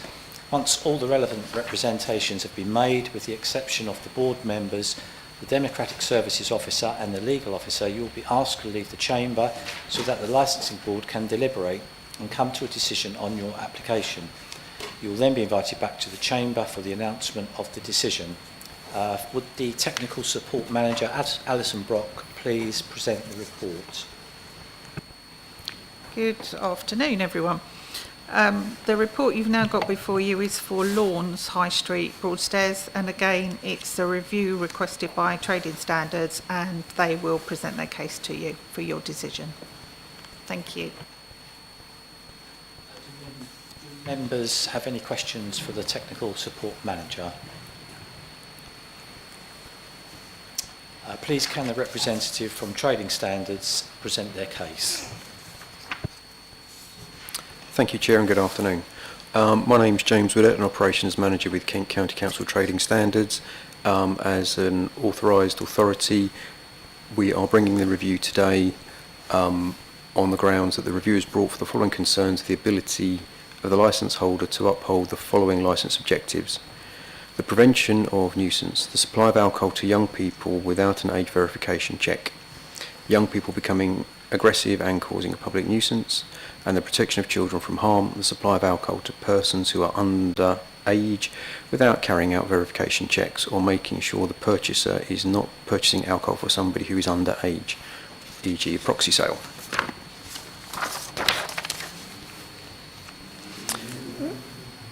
So, as Kent County Council Trading Standards is a responsible authority under the Licensing Act 2003, as authorised officers, Andy Blair, Youth Harm Reduction Officer, and I make representations via the following application for a licence review on the grounds of the protection of children from harm, crime and disorder, and the prevention of public nuisance objectives. The review application relates to the premises Lawns, 129 High Street, Broadstairs, Charlie Tango 10, 1 November Golf. The service has conducted inquiries into the serious issues relating to the supply of alcohol at the premises and has considered the evidence obtained. The content of the review application and circumstances surrounding it leads this authority to raise the concerns here today before the Licensing Committee concerning the suitability and ongoing licence at the premises, predominantly due to the ability of the licence holder and his staff to fulfil the objective of protecting children from harm, crime, disorder, and the prevention of public nuisance. My colleague Andy Blair will now give his account of the inquiries in detail the evidence he has obtained relating to these issues. Andy. My role as Youth Harm Reduction Officer encompasses 2 main areas: proactive and reactive. The proactive side of my role deals with education. This can take the form of education in schools, engagement days, partner agencies and retailers, educating around the risks of underage drinking, alcohol, substance abuse and underage sales of age-restricted products. The reactive side of my role is more dynamic. When complaints come in to trading standards, I will react to these by way of arranging a visit to premises concerned as soon as possible. I will normally arrange this with partner agencies like Kent Police Licensing, local council licensing and any other relevant agency. I also look after the CAP, Community Alcohol Partnerships in Kent. Community Alcohol Partnerships work with schools, retailers and local partner agencies that support young people, providing education, support and awareness around the risks of alcohol and the supply of alcohol to young people, the abuse of alcohol by young people and the education of retailers. Broadstairs is one of 13 CAP areas we have in Kent. Being a CAP means that all the retailers that supply alcohol in a CAP area would have been visited on multiple occasions to provide support if needed, education where appropriate, being kept informed of issues that may concern them. Lawns Newsagents, 129 High Street, Broadstairs, Charlie Tango 101 November Golf, has been part of the CAP since 2017. In this time, the premises has been visited by Trading Standards 9 times. 8 of these visits were compliance visits. One of these visits was a Challenge 25 test purchase. This was conducted on 15th of March 2018 and involved a 19-year-old test purchaser attempting to purchase alcohol without any ID. ID was asked for and the sale was refused. Challenge 25 is a policy whereby retailers, as a safety margin, to protect themselves against underage sales of age-restricted products, if a member of staff at the till system thinks the person trying to purchase the age-restricted product looks under the age of 25, then ID checks should be carried out. As part of the CAP visits made over the years, Challenge 25 posters, refusal register and staff training records would have been supplied to the premises. A refusal register is a document that is used to record any refusal made during the sale of an age-restricted product. These refusals would detail date, time, description of the person attempting to purchase the product, what the product is, and why the sale was refused, i.e. underage, Challenge 25 policy being used, drunk, abusive, and then sign it by the member of staff refusing the sale. This document should be audited by the licence holder or the DPS periodically to see if any patterns are being formed, where some staff are making refusals and some staff not. Also, the quality of information being recorded. This issue can then be addressed and staff training accordingly. I arranged to conduct some CAP visits in Broadstairs. This was prompted by the recent antisocial behaviour that had been reported in the media that had occurred in the Broadstairs area, including the beach. I invited multiple agencies due to operational needs. Some agencies were unable to attend. Agencies that did attend were Thanet District Council Community Safety Unit, Tracy Moon and Hannah Chant, Trading Standards Vape Team, John Hines. A joint visit was conducted to Lawns 129 High Street on Friday the 11th of July 2025. In attendance was Tracy Moon, Thanet District Council CSU, Hannah Chant, Thanet District Council CSU, and John Hines, Vape Compliance Support Officer, Trading Standards. On arrival, we were met by staff member A. The owner and licence holder, Mr. Navaratnam, was not present. During this visit, I spoke to staff member A about what age-restricted goods were sold on the premises, what policies were in place, for instance, refusal register, challenge 25 policy, and staff training records. Staff training records, these will be kept by the owner on the premises to show that the staff had been trained on the shop's underage sales policy.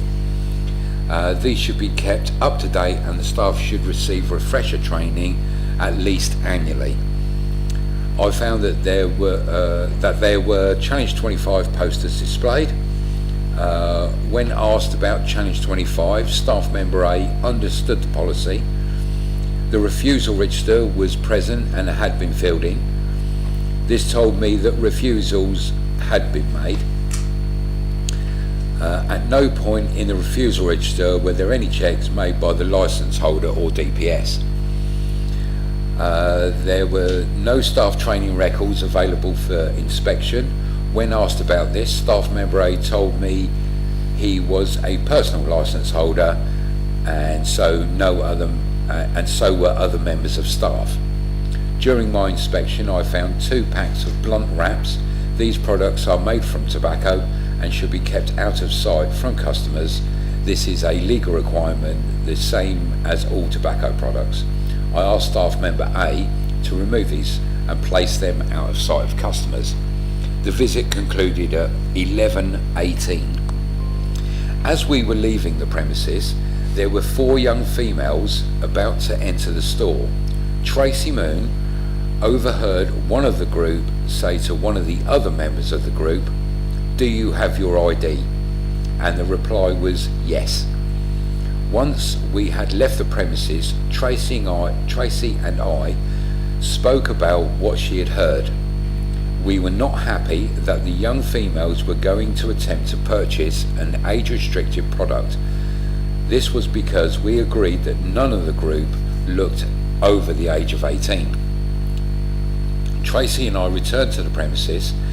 As we approached the till area, one of the young females had just purchased what we believed to be alcohol.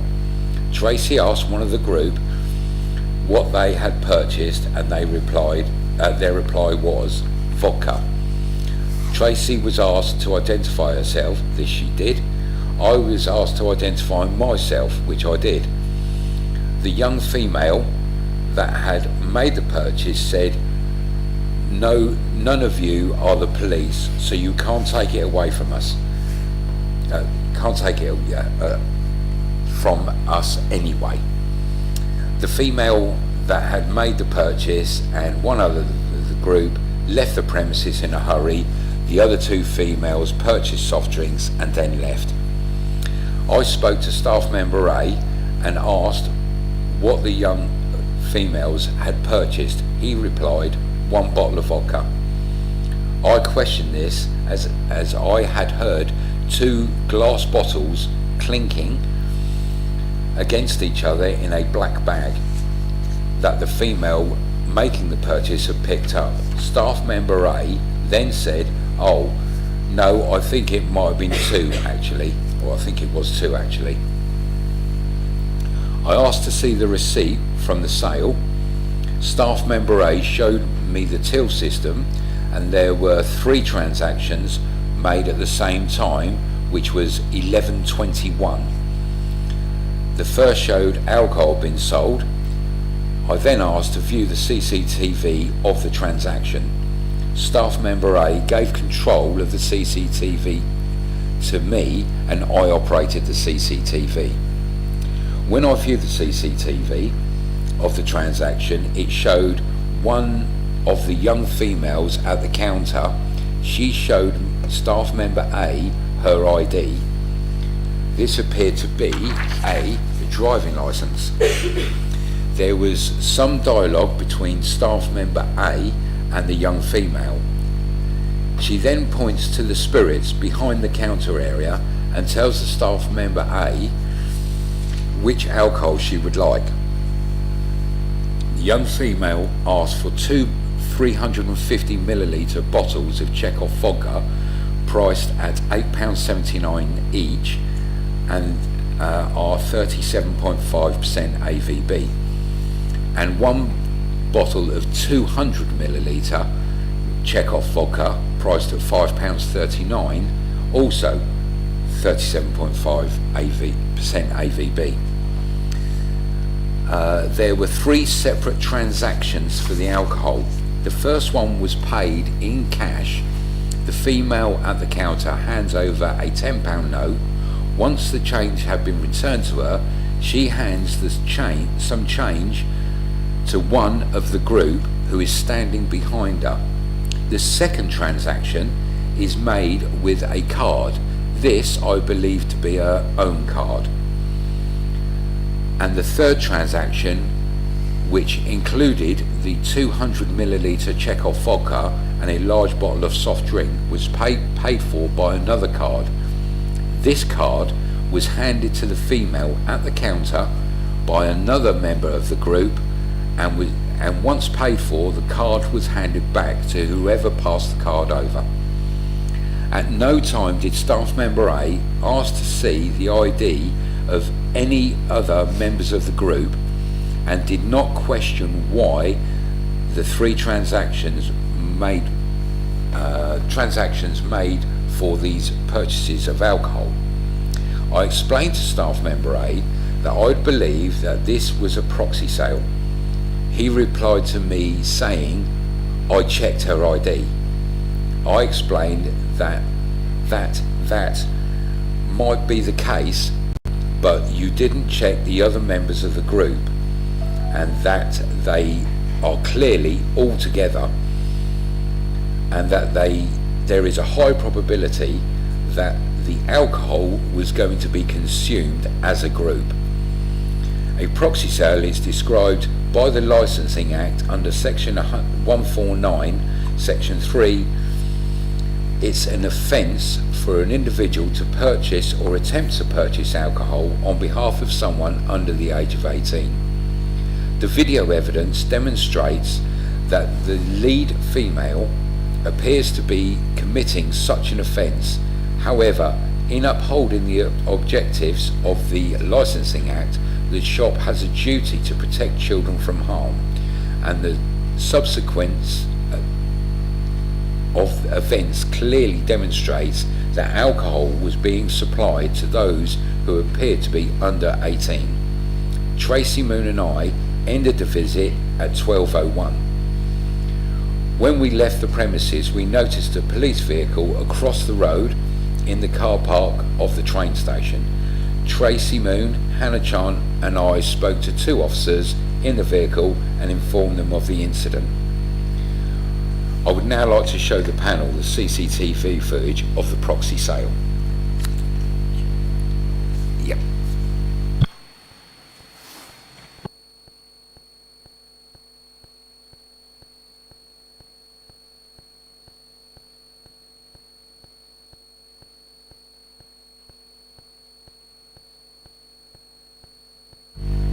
I have 4 videos clips of this. 3 of them show, or 2 of them show the young ladies coming into the store past us, and 2 of them, one of them is the actual sale itself, and one is the view looking down behind the counter showing the member of staff selecting the vodka. Did you want me to show all of them? They are short clips.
Chair, if I could interrupt, please.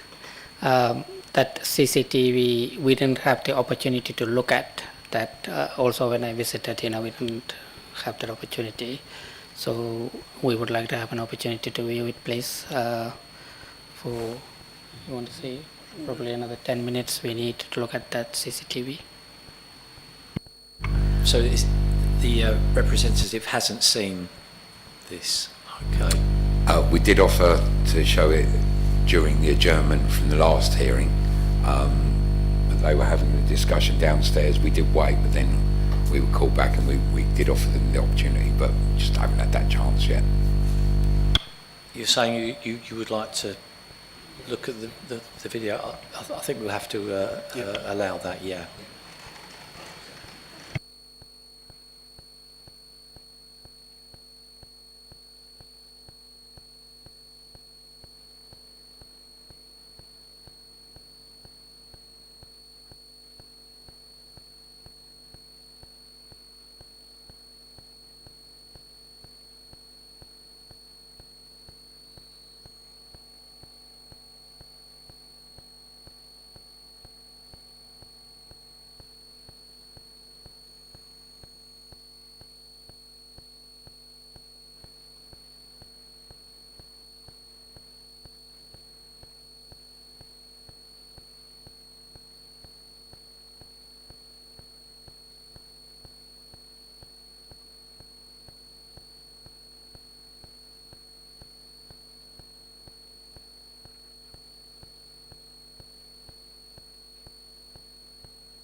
So you're happy you've Thank you. observed the video? Thank you, Chair. Appreciate it. And you'd like us to carry on your presentation? Yeah, thank you.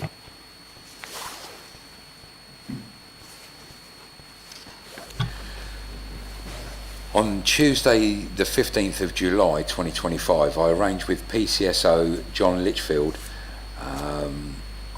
arranged a meeting with PCSO John Litchfield at Lawns Newsagents, 129 High Street, Broadstairs.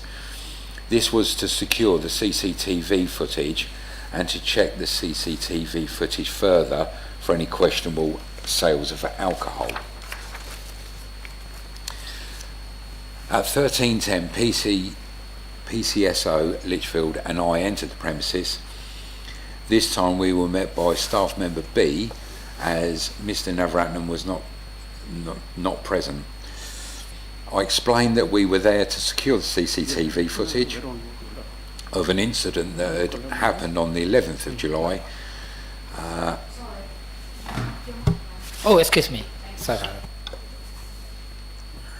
And to view further CCTV footage of the 28th of June. I chose these dates as it was a Saturday, and I wanted to see if there was any other young people trying to purchase alcohol. PC Litchfield had a pen drive that he could use to download the footage from the CCTV system.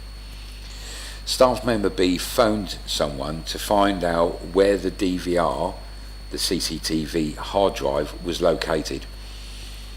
This was located in a ceiling void, which is accessed by lifting one of the ceiling tiles. Staff member B tried to install the pen drive but said it did not fit. This was confirmed by PCSO Litchfield. I made the decision to record the footage on my work mobile device. This is in accordance with Trading Standards Operating Procedure for recording CCTV footage. I made 5 recordings of a proxy sale incident, also a photograph of the spirits behind the counter area, and the photographs can be found below. The first photograph shows the bottom in the bottom centre the 2 boxes of blunt wraps. This photograph was taken on the 15th of July. This was after my initial visit, when I gave advice for the blunt wraps to be moved, and shows the failure to follow advice given by myself. This included footage from behind the counter showing staff member A selecting the bottles of alcohol, also different camera angles of the group of young females entering the premises. I then viewed the footage on the 28th of June. During the month of June, there were a number of incidents of antisocial behaviour on the beaches and around the town area, of young people causing a disturbance, and some young people had consumed alcohol. Within minutes of viewing the CCTV footage, I found footage of 2 young males entering the premises at 14:16 and purchasing 5 cans of pre-mixed Morgan spiced gold rum mixed with Pepsi. These cans are 5% AVB. These cans were not priced. There is legislation that covers the pricing of items for sale. This legislation is the Price Marking Order 2024, Section 4, Paragraph 1, subject to Paragraph 2 and Articles 9 and 10, where the trader indicates that any product is or may be for sale to the consumer, he shall indicate the selling price of the product in accordance with the provisions of this order. No ID checks were made of the 2 young males, and no dialogue took place between the staff member and the 2 young males. I recorded the sale taking place from behind the counter and the 2 males entering the premises. I also took 2 photographs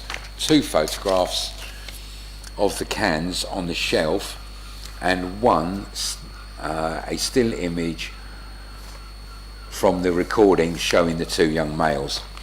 These photographs can be found below. If it's okay, can I show the two short video clips?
Lawns Newsagent has no conditions applied to its premises licence.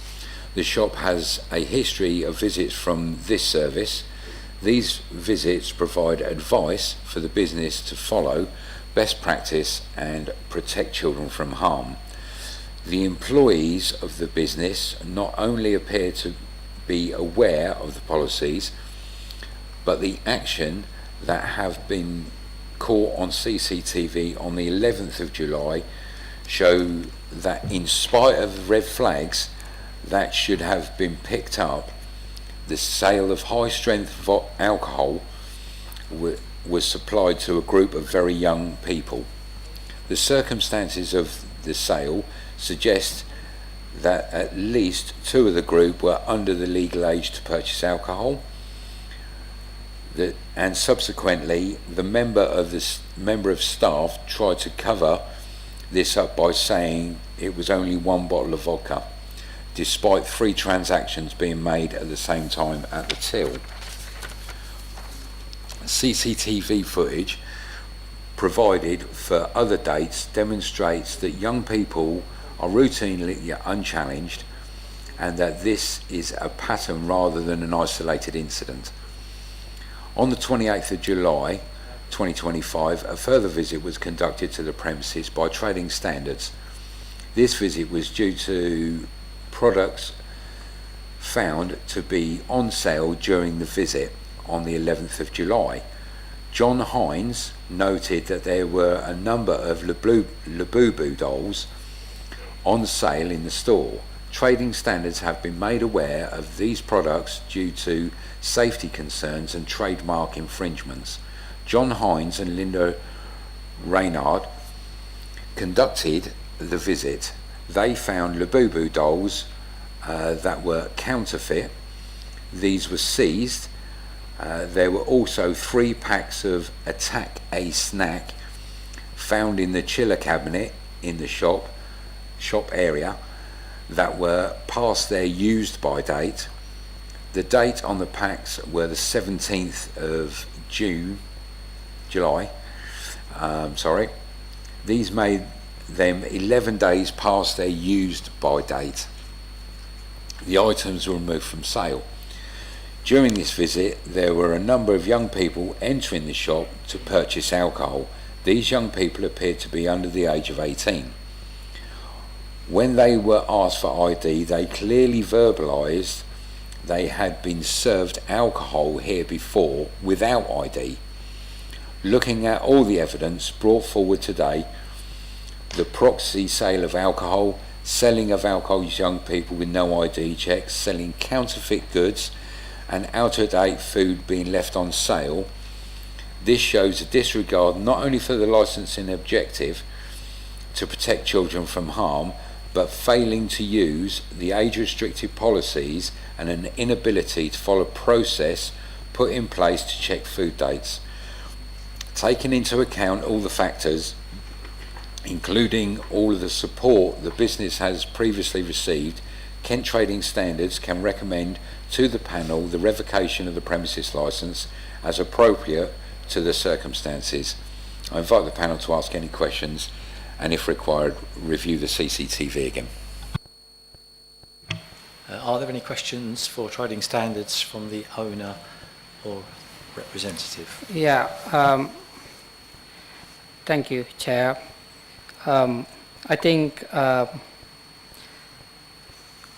you are saying that, sounds like you've been providing, they received lots of support from you. Can you describe what kind of support did you provide? Because on the report it's not very clear. So the support that would be provided during compliance visits, as we've said before, is that if there's no evidence of staff training records or if there's no refusal book, we can supply those and explain those quite in depth of how to use them. And if they need any publications like Challenge 25 policies, or if they need any other documents, Trading Standards have been there 9 times. 8 of these visits were compliance visits, so we would have checked to see if they need any support in that respect. So can you say 9 times, but when did you last visit? What support did you give in your last visit? The support actually you have given. For me, it looks like more of an investigatory report, rather than finding error as opposed to a supportive visits. The last visit was made on the day that the proxy sale was made. My visit ended at 11:18. But that was not a supportive visit. Yes, it was. It was a compliance visit. Okay. What's the difference between compliance visit and supportive visit? They're one and the same. I would offer support.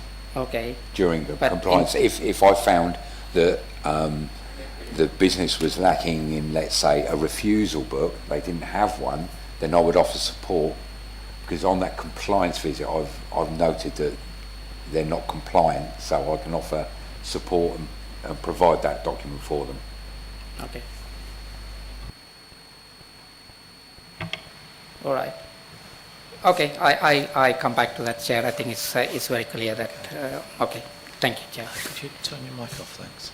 Are there any questions for Trading Standards from the licensing team? Do Kent Police have any questions for the Trading Standards? Do members of the committee have any questions for Trading Standards? No, I think it's been very clear, thank you. Thank you. Would Mr. Navaratnam now present your case? Thank you, Chair. So we are here. I know, as you know, every applications need to be looked at on its own merits. So we are looking at this number 129 High Street, and just to say this particular premises is operated by the license holder nearly 15 years, and then he's been a license holder at least 10 years, I think now, and the designated premises supervisor. Chair, I think you can see there was a test purchase passed, and there was no support is given by the trading standard as opposed to on the reports. Seems to me like there was no need for a support. Looking at the refusal book as well we supplied, they were satisfied, signed by the officer, Mr. Blair as well. Chair, I think it is need to be fair. In this particular review, Chair, even for my personally, I've been dealing with licensing for a while, asking myself question, would there be a need to review this really license as opposed to supporting them? Let me tell you that as soon as he contacted me in August, I sent an email to the rating standard. I actually requested a meeting, and their response was, what's the purpose of the meeting? Obviously, purpose of the meeting is to review. They know that. I mean, it's not like that. And then again, when I decided to visit on the 2nd of September, Chair, and then I provided all the documents, which similar to the one that we talked about. And at the time, there was a blue notice. He told me that it's been removed. There was an officer came. The review put on in August, somewhere around 9th of August, I think we supplied. A blue notice was removed by the licensing officer who came into the shop and said, we are taking off the review, blue notice. So actually, I assumed that maybe they are kind of cancelling the review or like withdrawing the review. Maybe going to look at in a different way to handle that, probably another way. And then, apparently, a new notice was going to put in as well. I mean, which I think is a little bit unfair, because obviously a review is a very serious matter and it's give a public, a wrong representation about this business or about what's been happening. Even the neighbors will keep asking, what's happening? There's a new notice coming, like that, right? But in any case, Chair, so where we are right now, on this particular allegations about the proxy sales, on this incident, I was actually speaking to the staff. He said the first person come and they do 3 separate purchases. They were not buying together, So, I mean, it's all in all in the future, they will definitely ask for ID, but in this incident, staff was sure, there are this particular person paying for the alcohol, and paying by their own card, the ID was checked, and 2 other people buying separate things. It could possibly all 3 people coming from 3 different houses, and probably, coincidentally coming together to buy that. There's no evidence to say they bought the purchase for the other people, 2 people. Okay, and then, so, I don't want that to appear like a defense or, is it something that we are not taking responsibility? And we are, but in the meantime, we've got to be really fair with the staff as well, And now, refusal book, I looked at the refusal book, they've been maintaining that and the officers signed them as well. I sent you samples of the records as well. And now, and the other 2 people coming into the shop, I've been keep talking to him about that. The 2 people, they're known to them. I think they are 20, something like that, their ages. They already came before and then they show IDs. The staff knows them. That's why they didn't check ID from those 2 people. So it's a 2 situation we have, Chair, that's where the story behind. But it doesn't mean that the premises is not taking any responsibility, like, they are going to take further steps. But that's where the 2 things happens. And coming back to the label, the pricing, Chair, we sent you, because normally he buy in a cash and carry, a pre-priced product of those items, those cans. But then at this moment, he didn't even look at when we went to cash and carry, he bought them and then he put it up there.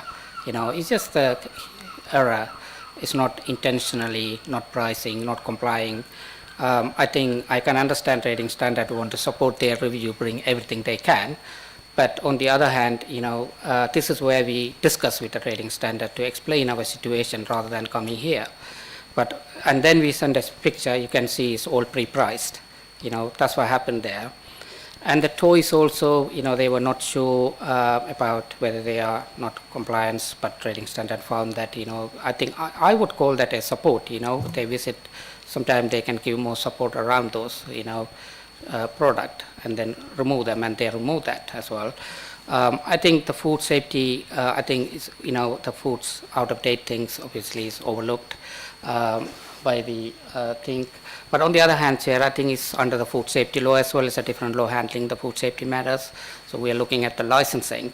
Chair, I think considering that, this particular premises is operating for a very long time and past the test purchasers, and our willingness to be really working with the rating standard to have a meeting, really explaining what's been happening rather than come here. And now that, Chair, I think those conditions we applied, 24 conditions, along with the licensing officers' conditions, Chair, I think we would like to request to have those conditions in place for this premises, Chair. And anything else you want to say? No? Okay. And Chair, I think there was a license holders in the premises. I think having those robust, staff training conditions. I think even trading standard climbing they support when there is something is not there, and they said they found the staff training was not there, and they didn't supply that. So it doesn't seem to me as a supportive visit also. Saying something and what's happening is different. So Chair, I think I'm not making any complaints against them. I do respect what they do. And, I mean, we really would have to work with them, so we will continue to work with them, Thank you, Chair. I think it's all I said. Thank you. I agree that the conditions always help if they're in place to give the staff the knowledge and the ability to do their job properly. Are there any questions from the licensing officer to the or the technical support manager? Yeah, it's come to my attention from one of my team that your annual premises licence fee hasn't been paid for this year. It was due in July. The last email sent to you was the 27th of October. Can you confirm whether you've paid that or not yet, please?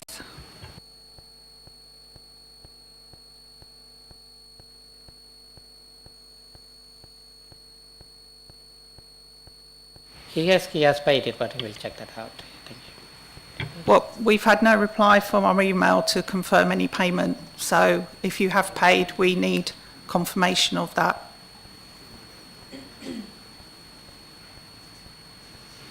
Okay, he hasn't seen the email, but we will check out because maybe It is, whether it is the premises licence holder's responsibility to pay the fee on time every year. Yeah, we got that. I mean, he has been paying all this time, but we'll handle that, please. Yeah.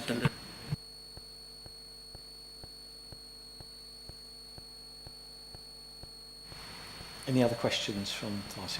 Would the trading standards like to ask any questions of the Thank you, Chair. representative? You've mentioned refusals books that have been supplied. I'd just like to ask a couple of questions in relation to those that you've provided digitally. So, can you confirm that in the information that you've provided, one of the pages goes from the 31st of the 8th, 25 to the 26th of the 9th, 25?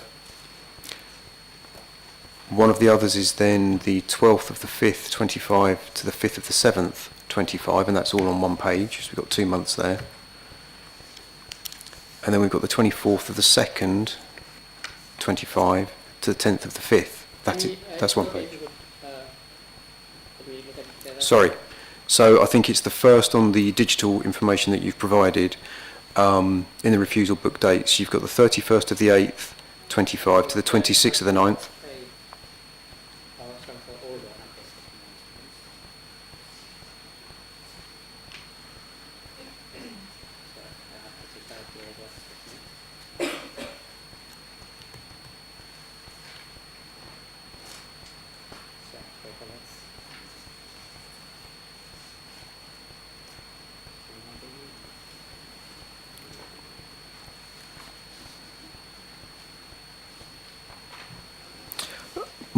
The reason for my question is it reasonable to expect that, so for example, on the 24th of the 2nd, 2025, one page covers until the 10th of the 5th? So that's several months worth of trading on one page. Is that a true reflection of refusals that have been made at that premises? You're asking for the refusal questioning on the refusal test, right? On the information that you've provided to us, yes. Yeah, of course, of course. Sorry. I'm trying to get the question. I'm sorry about that. Please forgive me. And could you say the... So what I'm trying to get at is the frequency and number of refusals made and the duration of time. So if we're looking at the third page that you've provided on that starts the 24th of the 2nd, 2025, that whole page then continues through till the 10th of the 5th. So we're looking at several months there, all on one page. which one is that? Is this a true record? Did I give it to you? Hold on, wait, please. I just want to dig out that record that I did. On this one, right? But what, hold on, excuse me. Where I got that course? Do you have that? Can you show that to me? Oh no, I think I'm just... You got it there. Is that okay? I have it here, but I just need to dig out because it's both shops there. All right, great, thank you. All right, in this one, we have 24th of February starting, right, on the page. Okay, great. And the 1st of March, 18th of March, 29th of March, 12th of April, 13th of April, 22nd of April, and 27th. Okay, great. What was your question again, if you can? Is that a true reflection of the refusals that have taken place in the shop? Yeah, that's right. Okay, so moving on to the next photo or document within that, and this one's identifiable because it actually got a hand within the photo or scan of the document. This one starts, I believe it's the 3rd of the 3rd. Hold on. The top one is the 3rd of the 3rd. There's 3rd of August. No, 3rd of No, the 3rd. 3rd of March. There is, within the digital documents that we've been presented with, Yeah, of course, of there's course. one with a hand on the actual document itself.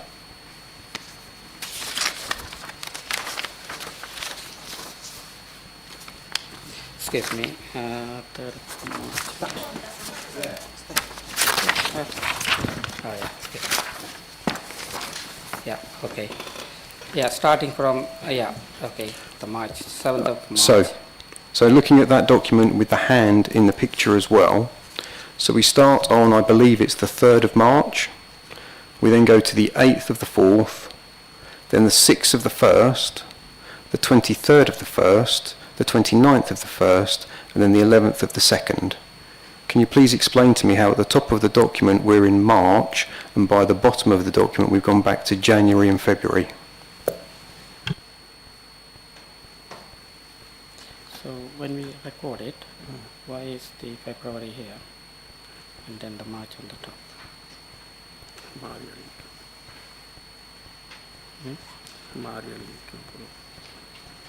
Pinning the one yeah, and from yeah. These times are correct, right? Yeah, I think it's been recorded at the, but there's not in a particular order. They just wrote it really. But it is the true reflections, you know, and the CCTV, you know, all this can be verified. You have recorded that? Yeah. So the record It's not made up or anything like that, please, no judgment, you know, we don't do that. How can you have a record made 2 or 3 months after the event?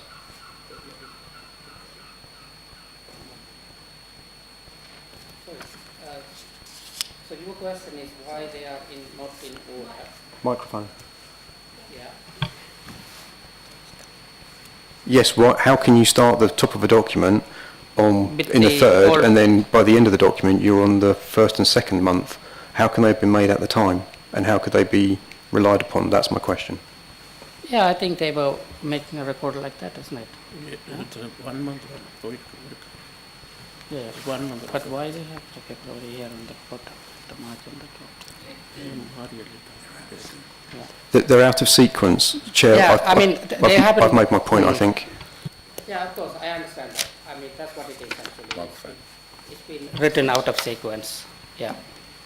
But it doesn't mean that, you know, they, yeah. Okay, so moving on to, within the information that you've also provided, there was a document called Lawn Store New Compliance Book. Yeah. So we've got refusal book dates on this starting at the 17th of the 10th, 25, through to the 1st of the 11th, 25. The book was actually signed on by the DPS on the 2nd of the 9th, 2025. So why are there no records within that book from the time period when it was signed on by the DPS?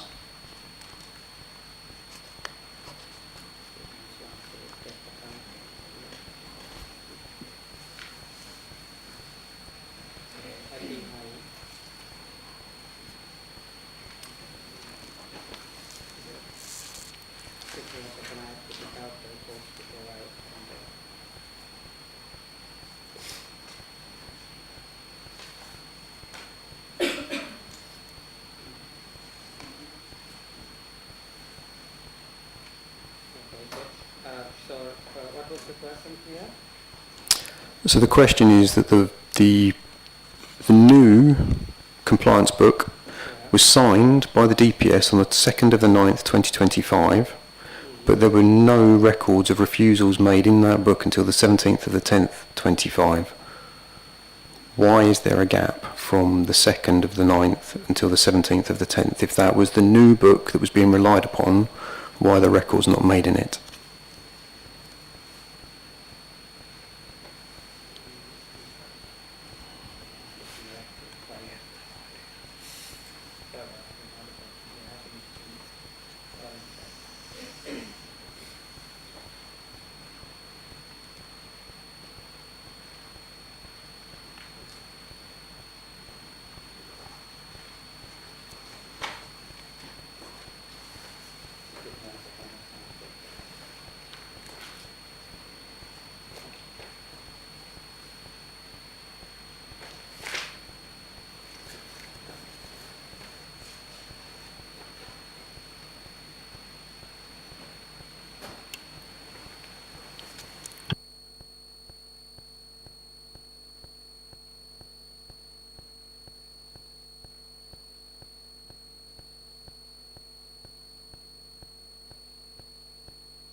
This is the document called Lawn Store's New Compliance Book that was sent to us digitally.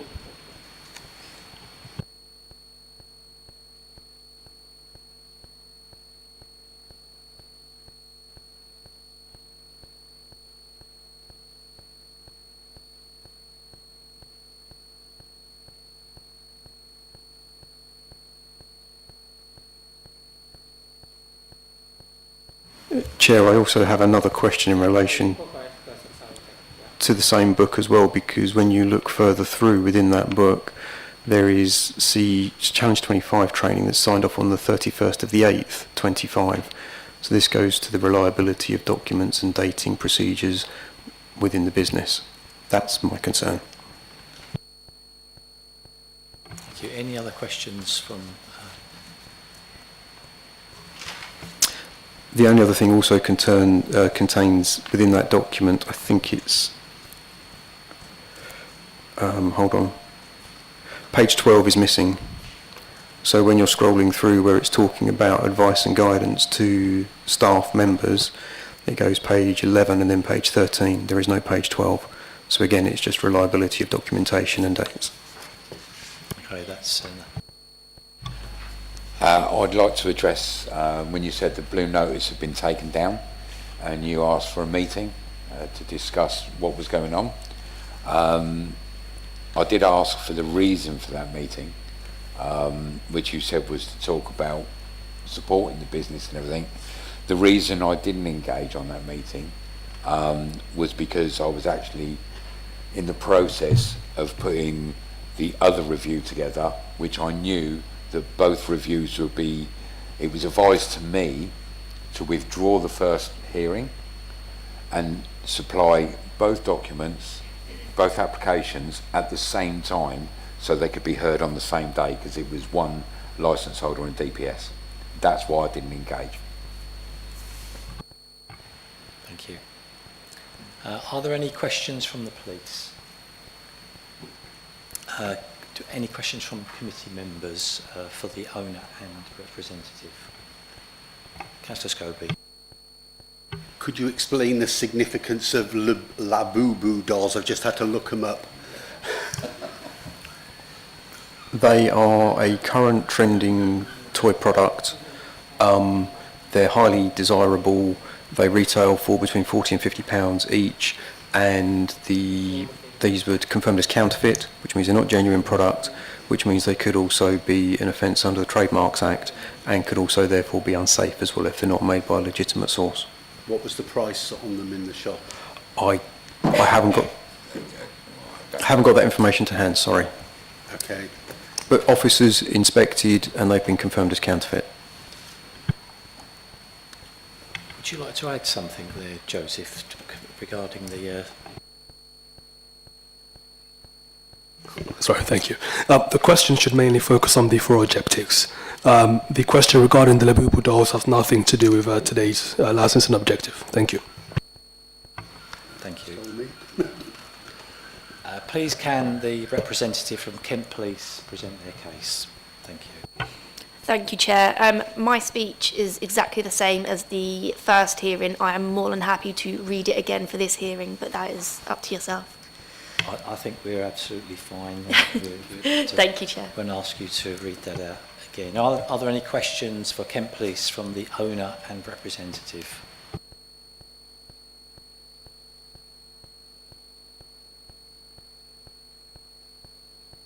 Does the licensing team or technical support manager have any questions for Kent Police? Do any of the interested parties have any questions for Kent Police? No. Do any members of the committee have any questions for Kent Police? We come to summing up now. Would trading standards like to sum up? Thank you, Chair. Only to say that we stand by our application because of the issues that we have identified with poor business control and also poor age checking responsibility that's been going on in the premises. We would still like you to consider a revocation. Thank you. Thank you. Does the technical support manager wish to sum up? The police like to sum up? Thank you, Chair. Just to say that I am in full support of revocation with trading standards. If we were to impose conditions on the licence, which they have none at the moment, I would like to see recording practices on there, which would include staff training, refusal logs, CCTV conditions around 31 days minimum recording, needs to be good quality and be able to identify people in that footage. And there should be a suitable person at the premises that can download it should a police officer or member of the local authority request that, ideally within 24 hours of that request being made. And the Challenge 25 policy, as we've heard a lot about Challenge 25, it needs to be imposed at all times, and the original IDs can only be supplied for that. But that is all from me, thank you. Would Mr Navaratnam and Mr Kanapathy sum up, please? Thank you, Chair. I think we said whatever we wanted to say. Chair, I think it is fair and proportionate to have conditions on this license on its own.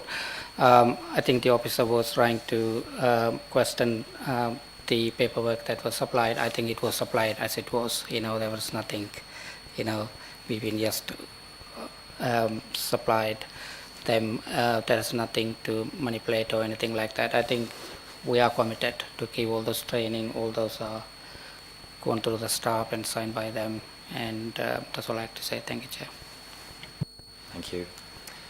With the exception of the subcommittee members, the Democratic Services Officer and the interim senior litigation lawyers, please can I ask those present to leave the chamber so that the subcommittee can come to a decision.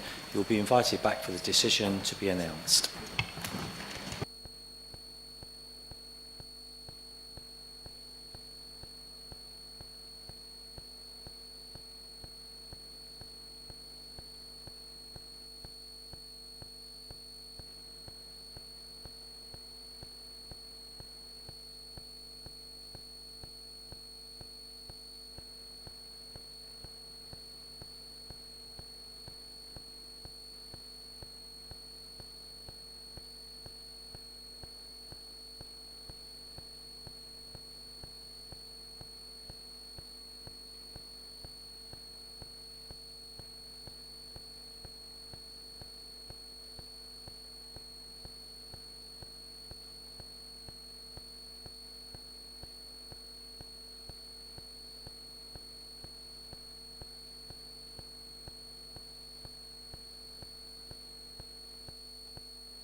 Welcome back, everyone. I would like to invite Joseph Katengi, the interim senior litigation lawyer, to read a summary of the subcommittee's determination. Thank you, Chair. Upon considering the review of the premises licence at Lawns Newsagents 129 High Street, Broadstairs, Kent, having considered the documentation and representation made by the parties involved, the premises at Lawns Newsagents 129 High Street, Broadstairs has failed to promote two of the four licensing objectives, which is the protection of children from harm and the prevention of public nuisance, in that they have not exercised appropriate due diligence. It is the decision of the subcommittee to suspend the license for a period of 3 months. Even on appeal, the operation of the license cannot take place, and that is for a period of 3 months for a clarity. The premises must ensure that the following conditions are in place. Staff training to take place, refusal logs to be maintained properly, CCTV recording to be clear, the DPS to ensure CCTV records are provided to the police within 24 hours, the Challenge 25 scheme to be taken into consideration at all times, and for original ID to be supplied at all times. The subcommittee suggests that the premises to have sufficient staff members during the busy periods as well. This decision has been in line with the Thanet District Council's licensing policy and objectives within the Licensing Act 2003. The premises or their representatives may appeal the committee's decision to the Magistrates Court within 21 days.